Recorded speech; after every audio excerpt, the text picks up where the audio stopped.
ಶೋಧನ ಮಹಾವಾಕ್ಯದ ಉಪದೇಶ. ಇವು ಜ್ಞಾನಕ್ಕೆ ಬಂದು 9 ಅಂತರಂಗ ಸಾಧನೆಗಳು ಅಂತ ಹೇಳಿದ, ಅಂತರಂಗ ಸಾಧನ ಅಂತ ಹೇಳಿದ.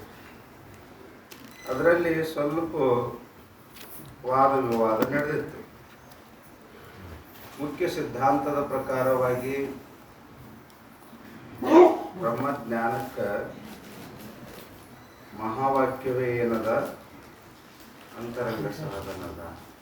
ಮಹಾವಾಕ್ಯದಿಂದನೇ ಸ್ತೋತ್ರ ಸಂಬಂಧಿ ಮಹಾವಾಕ್ಯದಿಂದನೇ ಅಪರೋಕ್ಷ ಜ್ಞಾನವಾಗುತ್ತದೆ ಮುಖ್ಯ ಸಿದ್ಧಾಂತ ಪ್ರಕಾರ.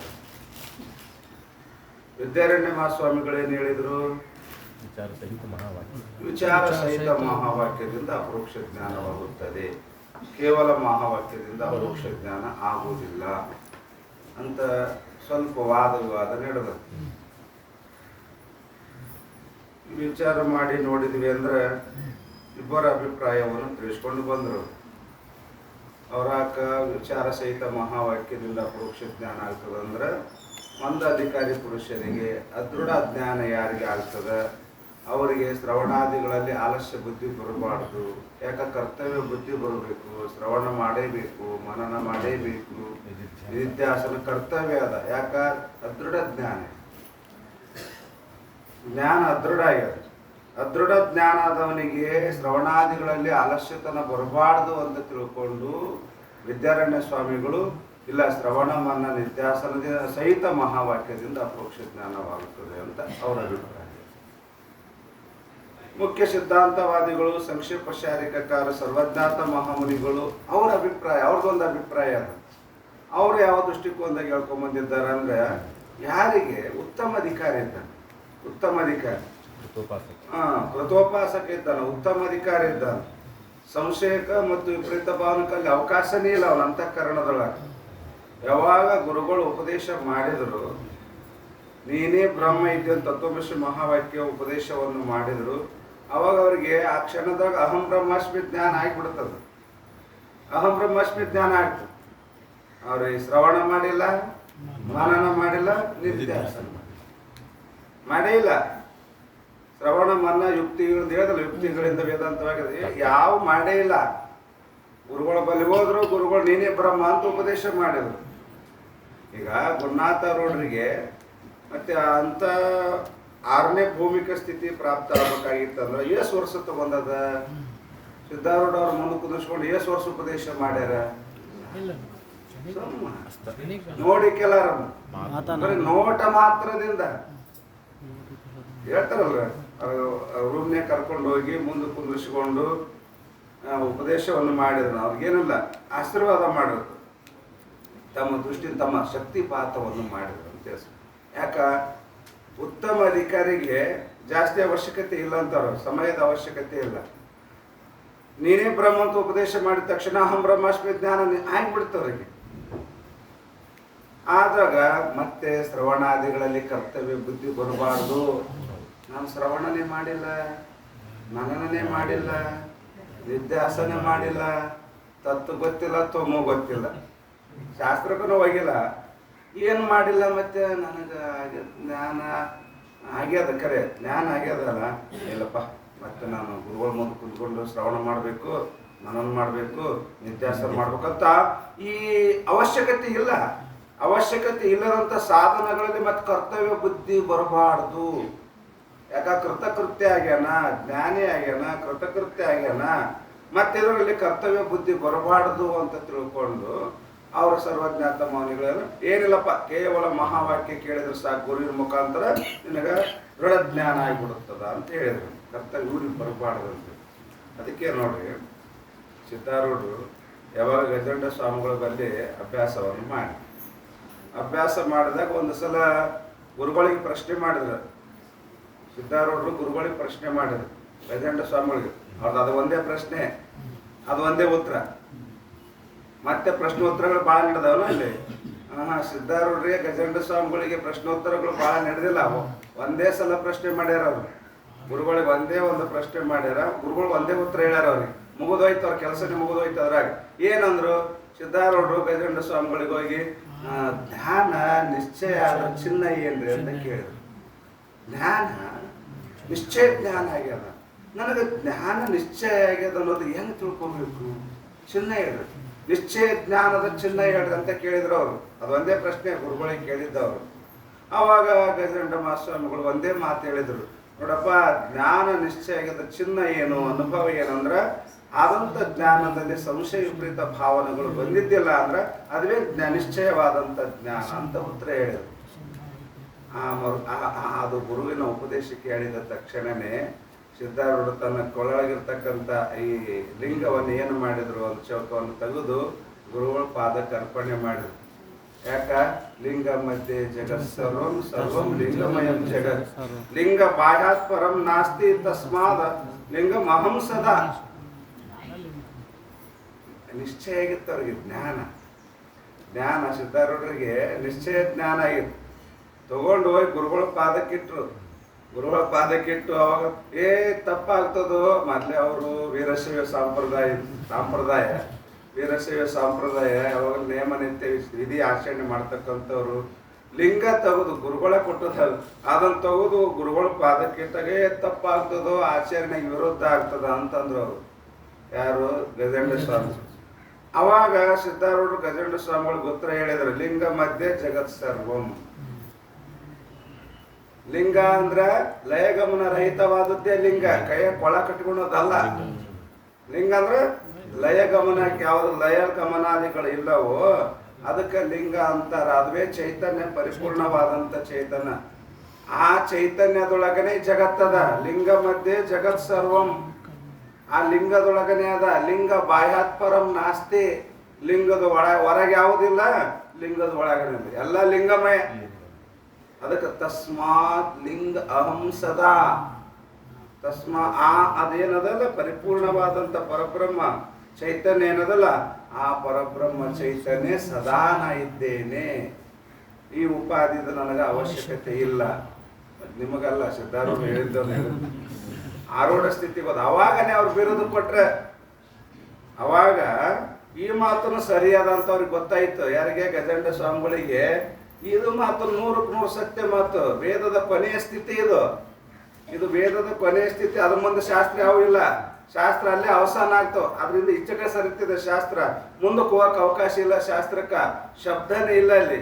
ಅವಾಗ ಗಜೇಂದ್ರ ಸ್ವಾಮಿಗಳಿಗೆ ಇವ್ರದ್ದು ನಿಶ್ಚಯ ಜ್ಞಾನವನ್ನು ತಿಳ್ಕೊಂಡು, ನಿನಗ ಅವರು ಅಮರೇಶ್ವರ ದೇವಸ್ಥಾನದಲ್ಲ, ಅಮರೇಶ್ವರನ ಕೃಪಾದಿಂದ ನಿನಗೆ ನಿಶ್ಚಯ ಜ್ಞಾನ ಆಗ್ಯದಪ್ಪ.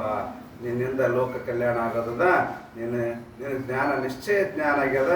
ಅದಕ್ಕೆ ಈ ನಿನಗಾದಂಥ ಜ್ಞಾನವನ್ನು ಇಂಥ ಸಾವಿರಾರು ಮುಮುಕ್ಷುಗಳಿಗೆ ನೀನು ಕೊಡ್ತಾ ಹೋಗು ಅಂತ ತಿಳ್ಕೊಂಡು ಅವಾಗ ಲೋಕ ಸಂಚಾರಕ್ಕೆ ಅಪ್ಪಣೆ ಕೊಟ್ಟರು ಅಂತ.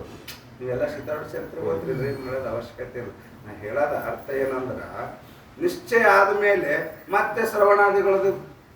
ನಾ ಶ್ರವಣ ಮಾಡಿಲ್ಲ, ಮನನ ಮಾಡಿಲ್ಲ, ನಿತ್ಯಾಸನ ಮಾಡಿಲ್ಲ, ಇದು ಬರಬಾರ್ದು. ಕರ್ತವ್ಯ ಬುದ್ಧಿ ಕೇವಲ ಮಹಾವಾಕ್ಯ ಕೇಳಿದ ತಕ್ಷಣನೇ ಜ್ಞಾನ ಆಯ್ತು ಅನ್ನೋ ದೃಷ್ಟಿಕೋನದಾಗ ಅವ್ರೇನಂದ್ರೆ ಕೇವಲ ಮಹಾವಾಕ್ಯದಿಂದನೇ ಅಪರೋಕ್ಷ ಜ್ಞಾನ ಆಗ್ತದೆ ಅಂತ ಸರ್ವಜ್ಞಾತ ಮಹಾಮನಿಗಳು ಹೇಳಿದರು. ಅವ್ರ ಮಾತು ಒಂದು ವ್ಯಕ್ತಿ ಸರಿನೇ, ವಿದ್ಯಾರಣ್ಯ ಸ್ವಾಮಿಗಳದನ್ನು ಒಂದು ರೀತಿನೂ ಸರಿನೇ. ಯಾರ್ದು ತಪ್ಪಲ್ಲ ಇದ್ರೊಳಗೆ. ಅವ್ರದ್ದು ಸರಿ, ಇವ್ರದ್ದು ತಪ್ಪು ಅಂತ ಹೇಳಕ್ ಶಾಸ್ತ್ರ ಇದು ಮಾಡಕತ್ತಿಲ್ಲ. ಒಬ್ಬೊಬ್ಬರ ದೃಷ್ಟಿಕೋನದಾಗ ಒಂದು ಸರಿ. ನಾವೇನು ತಿಳ್ಕೊಬೇಕಿಲ್ಲಿ? ನಾವು ಯಾವುದು ಅನುಕೂಲ ಅದ, ನಮಗೆ ಅದಕ್ಕೆ ಅಧಿಕಾರ ಅದ. ನಮ್ಮ ಸಂಶಯ ಬರ್ತಿದ್ವು ಅಂದ್ರೆ ಶ್ರವಣ ಮಾಡು, ಮನನ ಮಾಡೋ ನಿದ್ದೆ. ಸಂಶಯ ಒಟ್ಟ ಬರಲಿಲ್ಲ, ನಿಶ್ಚಯ ಆಯ್ತು, ನಿಮ್ಗೆ ಅವಶ್ಯಕತೆ ಇಲ್ಲ ಶ್ರವಣ ನಿಧ್ಯಾಸನ ಅಂತ ಅವ್ರು ಹೇಳೋದು ಅಭಿಪ್ರಾಯ. ಅದಕ್ಕೆ 2 ಪ್ರಕ್ರಿಯೆ ಅದು. ಇಲ್ಲಿ ಒಂದು ಟಿಪ್ಪಣಿ ಬಂದಿತ್ತು ಮುಂಚೆನೆ. ಏನಿಲ್ಲ, ನೀವು ಶಬ್ದದ ಸ್ವಭಾವದ. ಏನು ಶಬ್ದದ ಸ್ವಭಾವ? ದೂರ ಇದ್ದಂಥ ವಸ್ತುವಿಂದು ಕೇವಲ ಪರೋಕ್ಷ ಜ್ಞಾನ ಆಗುತ್ತದೆ, ಅಪರೋಕ್ಷ ಜ್ಞಾನ ಎಂದು ಆಗುವುದಿಲ್ಲ. ಇದು ನಿಶ್ಚಯ. ಯಾವ ವಸ್ತು ಕಾಲದಿಂದರಾಗಲಿ ದೇಶದಿಂದರಾಗಲಿ ಕಾಲದಿಂದರಾಗಲಿ ವಸ್ತು ಯಾವುದು ದೂರ ಇರುತ್ತದೆಯೋ, ಇಂದ್ರಿಯ ಅವೇದ್ಯ ಇರುತ್ತದೆಯೋ. ದೂರ ಅಂದ್ರೇನು? ಇಂದ್ರಿಯ ಅವೇದ್ಯ ಇರುತ್ತದೆಯೋ. ಮತ್ತೆ ದೂರ ಅಂತ ಮತ್ತೆ ಪರ್ವತದ ದೂರವಾಗಿ ಅದಲ್ರಿ, ಅದೇ ಪ್ರತ್ಯಕ್ಷ ಐತೆ ಅಂದ್ರೆ ನಾನು ದೂರ ಅನ್ನೋ ಶಬ್ದಕ್ಕೆ ಅರ್ಥ ಏನು? ಇಂದ್ರಿಯ ಅವೇದ್ಯ, ಇಂದ್ರಿಯ ಗೋಚರ ಆಗುವ. ಇಂದ್ರಿಯ ಅವೇದ್ಯವಾದಂಥ ವಸ್ತು. ಈಗ ಈ ಬಾಡಿ ರೂಮ್ ಅದ, ರೂಮ್ನಿಂದ ಅಲ್ಲಿ ಏನದ ನನಗೆ ಗೊತ್ತಿಲ್ಲ, ನಂಗೆ ದೂರ ಅದು. ಇಲ್ಲಿ ಭಾಗದಾಗ ಅಷ್ಟು ಕಾಣುತ್ತದೆ, ಅಲ್ಲಿ ತನಕ ಯಾತ್ರಾ ನಿವಾಸ ತನಕ ಕಾಣಿಸ್ತದ, ಅದು ಸಮೀಪ. ಇಲ್ಲೇ ಬಾಜುನೇ ದೂರ ಅದ. ಅಂದ್ರೆ ಅರ್ಥ ಏನು? ಇಂದ್ರಿಯ ಅವೇದ್ಯ ಯಾವ ವಸ್ತು ಇರ್ತದ ಆ ವಸ್ತುವಿಂದ ಪರೋಕ್ಷ ಜ್ಞಾನನೇ ಆಗುತ್ತದೆ. ಆ ವಸ್ತು ಪರೋಕ್ಷ ಜ್ಞಾನ. ಯಾವುದು ಅವ್ಯವಹಿತ ಸಮೀಪ ಅದ, ಸಮೀಪ ಅದ ಆ ವಸ್ತುವಿಂದ ಶಬ್ದ ಪರೋಕ್ಷ ಜ್ಞಾನನು ಮಾಡಿಕೊಡ್ತದ, ಅಪರೋಕ್ಷ ಜ್ಞಾನನು ಕೂಡ ಮಾಡಿಕೊಡುತ್ತದೆ. ಸಮೀಪ ಇದ್ದಂಥ ವಸ್ತುವಿಂದ ಶಬ್ದ ಪರೋಕ್ಷ ಜ್ಞಾನನು ಮಾಡಿಕೊಡ್ತದ, ಅಪರೋಕ್ಷ ಜ್ಞಾನ ಮಾಡಿಕೊಡ್ತದ. ಇದು ಶಬ್ದದ ಸ್ವಭಾವ, ಶಬ್ದದ ಸ್ವಭಾವ ಅಂತ ಹೇಳಿದ್ರು. ಆ ನಂತರ ಎಲ್ಲ ದಶಮನ ದೃಷ್ಟ ಅಂತ ಹೇಳಿದ್ರು. ತಾನೇ ದಶಮ ಇದ್ರೂ ಕೂಡ ದಶಮ ಇದ್ದಾನಂದ್ರ ಪರೋಕ್ಷ ಜ್ಞಾನ ಆಯ್ತು. ಅವಾಗ ನೀನೇ ದಶಮ ಅಂದಾಗ ಅಪರೋಕ್ಷ ಜ್ಞಾನ, ಅಪರೋಕ್ಷ ಜ್ಞಾನ. ಬ್ರಹ್ಮ ಅದನಂತ ಅವಾಂತರ ವಾಕ್ಯ ಬೋಧನೆ ಮಾಡ್ತು ಶಾಸ್ತ್ರ ಗುರುಗಳು. ಬ್ರಹ್ಮ ಇದ್ದಾನಂತ ಪರೋಕ್ಷ ಜ್ಞಾನ. ನೀನೇ ಬ್ರಹ್ಮ ಇದ್ದೆ ಅಂತ ಗುರುಗಳು ಉಪದೇಶ ಮಾಡಿದಾಗ ಅಹಂ ಬ್ರಹ್ಮಾಸ್ಮಿ ಅಂತ ತಿಳ್ಕೊಂಡು ಮೈ ಬ್ರಹ್ಮ ಅಂತ ತಿಳ್ಕೊಂಡು ಇವನಿಗೆ ಅಪರೋಕ್ಷ ಬ್ರಹ್ಮ ಜ್ಞಾನ ಆಯ್ತು. ಅಂದ್ರೆ ಶಬ್ದದೊಳಗೆ ಆತಾಡ್ತದ ಅಂತ ಹೇಳಿದ್ರು ಅವ್ರು. ಶಬ್ದದ ಸ್ವಭಾವದ ಅದಕ್ಕೆ ಮಹಾವಾಕ್ಯದಿಂದ ಅಪರೋಕ್ಷ ಜ್ಞಾನನೇ ಆಗುತ್ತದೆ. ಯಾರ್ದು?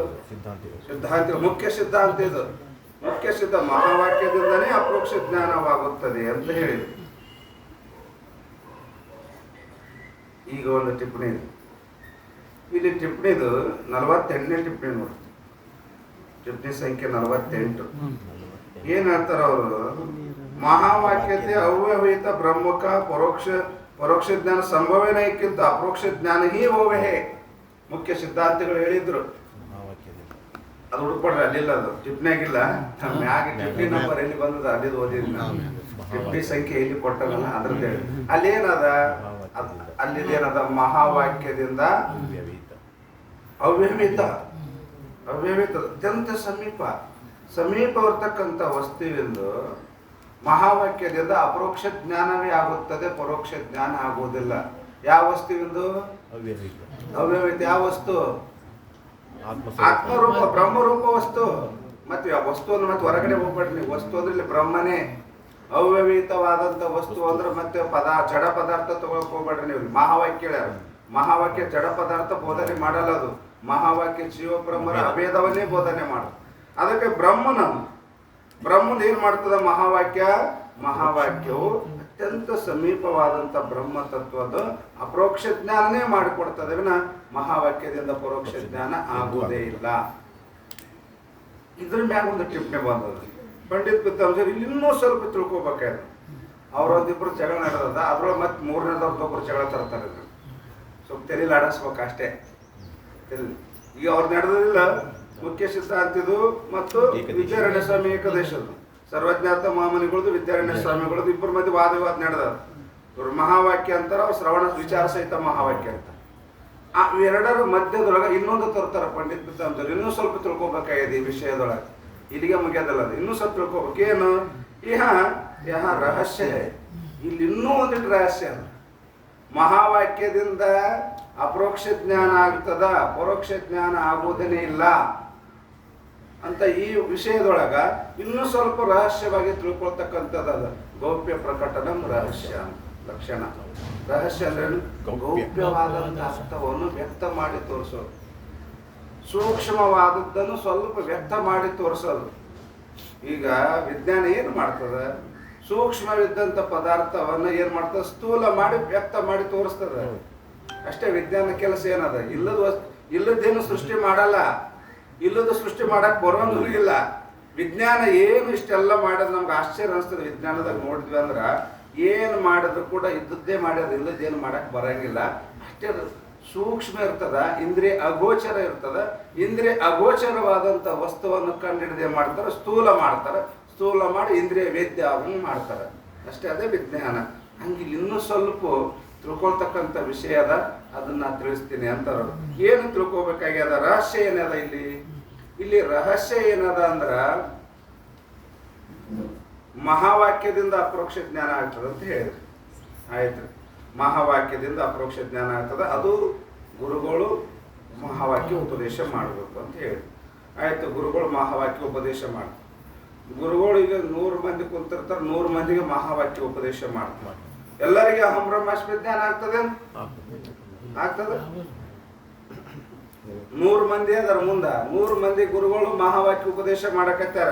ತತ್ವಮಸಿ, ನೀನೇ ಬ್ರಹ್ಮ ಇದ್ದಿದಿ, ನೀನೇ ಬ್ರಹ್ಮ ಇದ್ದಿ ಅಂತ ಗುರುಗಳು ಮಹಾವಾಕ್ಯ 100 ಮಂದಿಗೆ ಉಪದೇಶ ಮಾಡ್ಯಾರ. 100 ಮಂದಿಗೆ ಅಹಂ ಬ್ರಹ್ಮಾಸ್ಮಿ ಜ್ಞಾನ ಆಗ್ತದೇನೋ? ಮತ್ ನೀವೇನಂತೀರಿ? ಶ್ರೋತ್ರ ಸಂಬಂಧಿ ಮಹಾವಾಕ್ಯದಿಂದ ಅಪರೋಕ್ಷ ಜ್ಞಾನ ಆಗ್ತದಂತ ಹೇಳಿರ ಇಲ್ಲ? ಮತ್ತೆ ಆಗ್ಬೇಕು. ನಿಮ್ಗೆ ಹೆಂಗ ಅರ್ಥ ಆಗ್ತದೆ? ಕರೆಕ್ಟ್ ಅದಿಲ್ಲ ಅವ್ರ ಮಾತು, ಆ ಮಾತು ಕರೆಕ್ಟ್ ಅದ. ಸ್ತೋತ್ರ ಸಂಬಂಧಿ ಮಹಾವಾಕ್ಯದಿಂದ ಅಪರೋಕ್ಷ ಜ್ಞಾನ ಆಗ್ತಂತ ಹೇಳಿರ ಇಲ್ಲ? ಮತ್ತೆ ಗುರುಗಳು ಹೇಳಕತ್ತಾರಲ್ಲ, 100 ಮಂದಿ ಶಿಷ್ಯರು ಕೇಳಕತ್ತಾರಲ್ಲ, ಕಿವಿ ಕೊಟ್ಟು ಕೇಳಕತ್ತಾರ, ಲಕ್ಷ ಕೊಟ್ಟು ಕೇಳಕತ್ತಾರ. ಏನಂತ? ತತ್ವಮಸಿ ಅಂತ ಹೇಳಕತ್ತಾರ, ನೀನೇ ಬ್ರಹ್ಮ ಇದ್ದಿ ಅಂತ ಹೇಳಕತ್ತಾರ. ಮತ್ತೆ ಅಹಂ ಬ್ರಹ್ಮಾಸ್ಮಿ ಜ್ಞಾನ 100 ಮಂದಿಗೆ ಆಗ್ತದೇನು? ಯಾಕಾಗಲ್ಲ? ಯಾಕಾಗಲ್ಲ?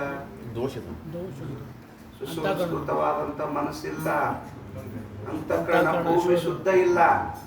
ಹಿಂದೆ ಹೇಳ್ಕೊಂಬಂದಾರ, ಶುದ್ಧ ಭೂಮಿ ಒಳಗ ಬೀಜ ಬಿತ್ತಬೇಕು.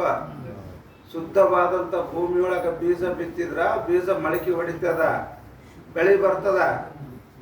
ಶುದ್ಧ ಇಲ್ಲದಂತ ಭೂಮಿ ಒಳಗ ದೋಷಯುಕ್ತವಾದಂತ ಅಂತಃಕರಣದೊಳಗ ಗುರುಗಳು ಬೀಜನ ಗಟ್ಟಿನೇ ಅದ, ಅದೇನು ಬೀಜ ಅಳಕ ಇಲ್ಲ. ಅದು ಎಷ್ಟು ಬೀಜ? 3,000 ಕಿಮ್ಮತ್ತು ಕಟ್ಲಾರ್ದಂತ ಬೀಜ. ಹೊರಗಿನ ಬೀಜಕ್ಕೆಲ್ಲ ಕಿಮ್ಮತ್ತು ಕಟ್ತೀವಿ. ಗುರುಗಳು ಹೇಳ್ತಕ್ಕಂಥ ಇದು ಬೀಜ ಏನದಲ್ಲ, ಉಪದೇಶ, ಜ್ಞಾನದ ಉಪದೇಶ ಎಂಬ ಬೀಜ ಅದಲ್ಲ, ಇದು ಭಾರಿ ಗಟ್ಟಿ ಬೀಜ ಅದ ಕರೆ. ಆದ್ರ ಈ ಗಟ್ಟಿ ಬೀಜದಾಗ ಏನೋ ದೋಷ ಇಲ್ಲ, ಬೀಜ ಚಲೋನೇ ಅದ. ಆದ್ರ ದೋಷ ಭೂಮಿ ಒಳಗ ದೋಷ ಇದ್ರೆ ಏನ್ ಮಾಡೋ? ಬೀಜ ಉಸುಕಿನ ಭೂಮಿ ಇತ್ತು, ಅಥವಾ ಗಟ್ಟಿ ಪೆಡಸಿತ್ತು, ಆನಂತರ ಸೌಳಿತ್ತು, ನೀರೇ ಇದ್ದಿಲ್ಲ, ಹಸಿನೇ ಇದ್ದಿಲ್ಲ, ಒಣ ಇತ್ತು, ಒಣ ಅರಿವಿತ್ತು ಅಂದ್ರೆ ಬೀಜ ಏನ್ ಚಲೋ ಅದ? ಏನ್ ಮಾಡ್ಬೇಕು ಬೀಜ? ಅದಕ್ಕಂತ ಬೀಜದ ಕರೆ ಜ್ಞಾನ ಆಗ್ಬೇಕಲ್ಲ, ಫಲ ಮಳೆ ಕೊಡಿಬೇಕು, ಒಡೆಯಂಗಿಲ್ಲ. ಅದಕ್ಕ ಅವಂತನ ನೋಡ್ರಿ, 3ನೇದವ ಬಂದಿಲ್ಲ. ನೀವು ಮಹಾವಾಕ್ಯ ಅಪರೋಕ್ಷ ಜ್ಞಾನಕ್ಕೆ ಕಾರಣ ಅಂತೀರ ಇಲ್ಲ? ಮಹಾವಾಕ್ಯ ಅಪರೋಕ್ಷ ಜ್ಞಾನಕ್ಕೆ ಕಾರಣ ಅಂತ ಹೇಳಬಾರ್ರಿ. ಸುಸಂಸ್ಕೃತವಾದಂತ ಮನಸ್ಸು ಕಾರಣ ಅಂತ ಹೇಳ್ರಿ, ಕಾರಣ ಅಂತ ಹೇಳ್ರಿ. ಈ ಮಹಾವಾಕ್ಯನೂ ಬೇಕು, ಬೇಡ ಅಂತ ಅನ್ನಂಗಿಲ್ಲ, ಆದ್ರೆ ಇದಕ್ಕೆ ಸಹಕಾರಿ ಅಂತ ಹೇಳಿ. ಮುಖ್ಯ ಭೂಮಿ ಚಂದ ಇರಲಿ, ಸ್ವಲ್ಪ ಬೀಜ ಸ್ವಲ್ಪ ಹೆಚ್ಚು ನಡೀತದ, ಬೀಜ ಹೆಚ್ಚು ನಡೀತದ, ಭೂಮಿ ಚಲೋ ಇರಲಿ, ಫಲವತ್ತತೆ ಭೂಮಿ ಇರಲಿ ಅಂತ ಅವನ ಅಭಿಪ್ರಾಯ. ಭೂಮಿ ಚಂದ ಇತ್ತು ಅಂದ್ರೆ ನೋಡ್ಬೇಕ್ರಿ, ಕಡ್ಲಿ ಬಿತ್ತಿರ್ ನೀವು, ಹಿಂಗಾರಿ ಕಡ್ಲಿ ಬಿತ್ತಾರ, ಆ ಹುಳ ತಿಂದಿರ್ತಾವ, ಹೋಲ ಬಿದ್ದಿರ್ತಾವ ಕಡ್ಲಿ ಬೀಜಕ್ಕ. ರೈತರಿದ್ರು ಗೊತ್ತಾಗ್ತಾರ. ಮತ್ತೆ ಹುಳ ತಿಂದ ಮೊಟ್ಟ ಕಡ್ಲಿಗೆ ಏನಾಗಿರ್ಬಾರ್ದು, ಅದು ಮುಖ ಇರ್ತದಲ್ಲ, ಮೂಗ್ ಅಂತೀರಿ, ಆ ಮೂಗ್ ಹೋಗಿರ್ಬಾರ್ದು, ಮೂಗ್ ಹೋಗ್ಬಾರ್ದು. ಈ ಒಳಗಡೆ ಹಿಂದಿರ್ ಕಡ್ಡಿಗೆ ಏಟಾಕ್ ಹೋಗಿ ಬೀಳಲ್ಲಕ್ಕ, ಹುಳ ತಿನ್ನೋಲ್ಲಕ್ಕ, ಪರವಾಗಿಲ್ಲ, ಮೂಗು ಮಾತ್ರ ಗಟ್ಟಿರ್ಬೇಕು ಬೀಜ. ಅದ ಅಂತ ಬಿತ್ತಿದ್ರು ಕೂಡ ಭೂಮಿ ಚಲೋ ಇತ್ತ ತಿಳ್ಕೊರಿ. ಮೂಗು ಒಂದು ಕರೆಕ್ಟ್ ಇದ್ದ ಬೀಜ ಬಿತ್ತಿದ್ರಿ ಅಂದ್ರ ಆ ಹುಳ ಹತ್ತಿದ ಬೀಜ ಇರೋಲ್ಲ ಕರೆ. ಆದ್ರೆ ಏನಾಗ್ತದ, ಕಡ್ಲಿ ಹುಟ್ಟದ ಇಲ್ಲ ಹಂಗಂತಾನೆ ಸ್ವಲ್ಪ ಬೀಜ ಹಗ್ಗಾಕಿ ಯಾಕಿರೋಲ್ಲಕ್ಕ. ಆ ತತ್ವಮಸಿ ಇರ್ಲಿ, ಬ್ರಹ್ಮಾಸ್ಮಿ ಇರ್ಲಿ, ಯಾವ್ದ್ಯಾಕೆ ಬೀಜ ಇರೋಲ್ಲಕ್ಕ. ಆದ್ರ ಭೂಮಿ ಚಲೋ ಇರ್ಬೇಕು, ಭೂಮಿ ಚಲೋ ಇರ್ಬೇಕಂದ್ರೆ ಅಂತಃಕರಣ ಚಲೋ ಇರ್ಬೇಕಂತ ಅವ್ ಹೇಳೋದು. ಅದಕ್ಕೆ ನಾನು ಹೇಳ್ತೀನಿ, ಮಹಾವಾಕ್ಯ ಅಪರೋಕ್ಷ ಜ್ಞಾನಕ್ಕೆ ಕಾರಣ ಅಂತ ಅನ್ನಕ್ ಹೋಗ್ಬೇಡ್ರಿ. ಮತ್ತೆ ಸುಸಂಸ್ಕೃತವಾದಂತ ಮನಸ್ಸು, ಸುಸಂಸ್ಕೃತ ಸಾತ್ವಿಕ ಗುಣದಿಂದ ಯುಕ್ತವಾದಂತ ಮನಸ್ಸು. ಯಾಕ ಭಗವದ್ಗೀತೆ ಹೇಳಿಲ್ಲ, ಸತ್ವ ಸಂಜಾಯತೆ ಜ್ಞಾನಂ ಅಂತ ಎಲ್ಲಿ ಹೇಳ್ಯಾರ ಅವರು? ಮಹಾವಾಕ್ಯದಿಂದ ಜ್ಞಾನ ಆಗ್ತದೆ ಅಂತ ಹೇಳ್ಯಾರನ ಅವರು. ಸತ್ವ ಸಂಜಾಯತೆ ಜ್ಞಾನಂ, ಸತ್ವ ಗುಣ ಇರಬೇಕು ಅಂತ ಹೇಳ್ಯಾರ ಅವ್ರ. ಸತ್ವ ಗುಣ ಎಲ್ಲಿರ್ತದ? ಯಾರ ವೃತ್ತಿ ಸತ್ವ ಗುಣದ ಆಕಾರ ಇರ್ತದ, ಸಾತ್ವಿಕ ವೃತ್ತಿ ಇರ್ತದ, ಸಾತ್ವಿಕ ವೃತ್ತಿ ಒಳಗನೆ ಏನಾಗ್ತದ? ಜ್ಞಾನ ಉತ್ಪತ್ತಿ ಆಗುತ್ತದೆ. ಅದಕ್ಕ ಸಾತ್ವಿಕ ವೃತ್ತಿನೇ ನೀವು ಪ್ರಮಾಣನ್ರಿ, ಸಾತ್ವಿಕ ವೃತ್ತಿನೇ ಪ್ರಮಾಣನ್ರಿ. ಈ ಶಬ್ದ ಏನದಲ್ಲ, ಮಹಾವಾಕ್ಯದ ಶಬ್ದ ಏನು ಉಪದೇಶ ಏನದಲ್ಲ, ಇದು ಸಹಕಾರಿ ಅಂತ. ಇದು ಬೇಕು, ಇದೂ ಬೇಕು. ಗಡಿಗೆ ಆಗ್ಬೇಕಾದ್ರ ಮಣ್ಣೂ ಬೇಕು, ಕುಂಬಾರನು ಬೇಕು, ಮತ್ತ ಚಕ್ರ ದಂಡ, ಮತ್ತ ಗರ್ದವಾದ ಕತ್ತಿ, ಮಣ್ ತರಕ ಕತ್ತಿ, ನೀರ್ ತರಕ ಹೆಣತಿ, ಇವರು ಬೇಕು. ಇವು ಇಲ್ಲದನೆ ಕುಂಬಾರ ಬರೀ ಕುಂಬಾರ ಮಣ್ಣು ಏನ್ ಮಾಡ್ತದ? ಕುಂಬಾರನಾದನ ಮಣ್ಣನಾದ, ಕುಂಬಾರನಾದನ ಮಣ್ಣನಾದ. ಆದ್ರೆ ನೀರೇ ಇಲ್ಲ, ಮಾಡಪ್ಪ ಕಡೆಗೆ ಹೆಂಗ್ ಮಾಡ್ತಾನ?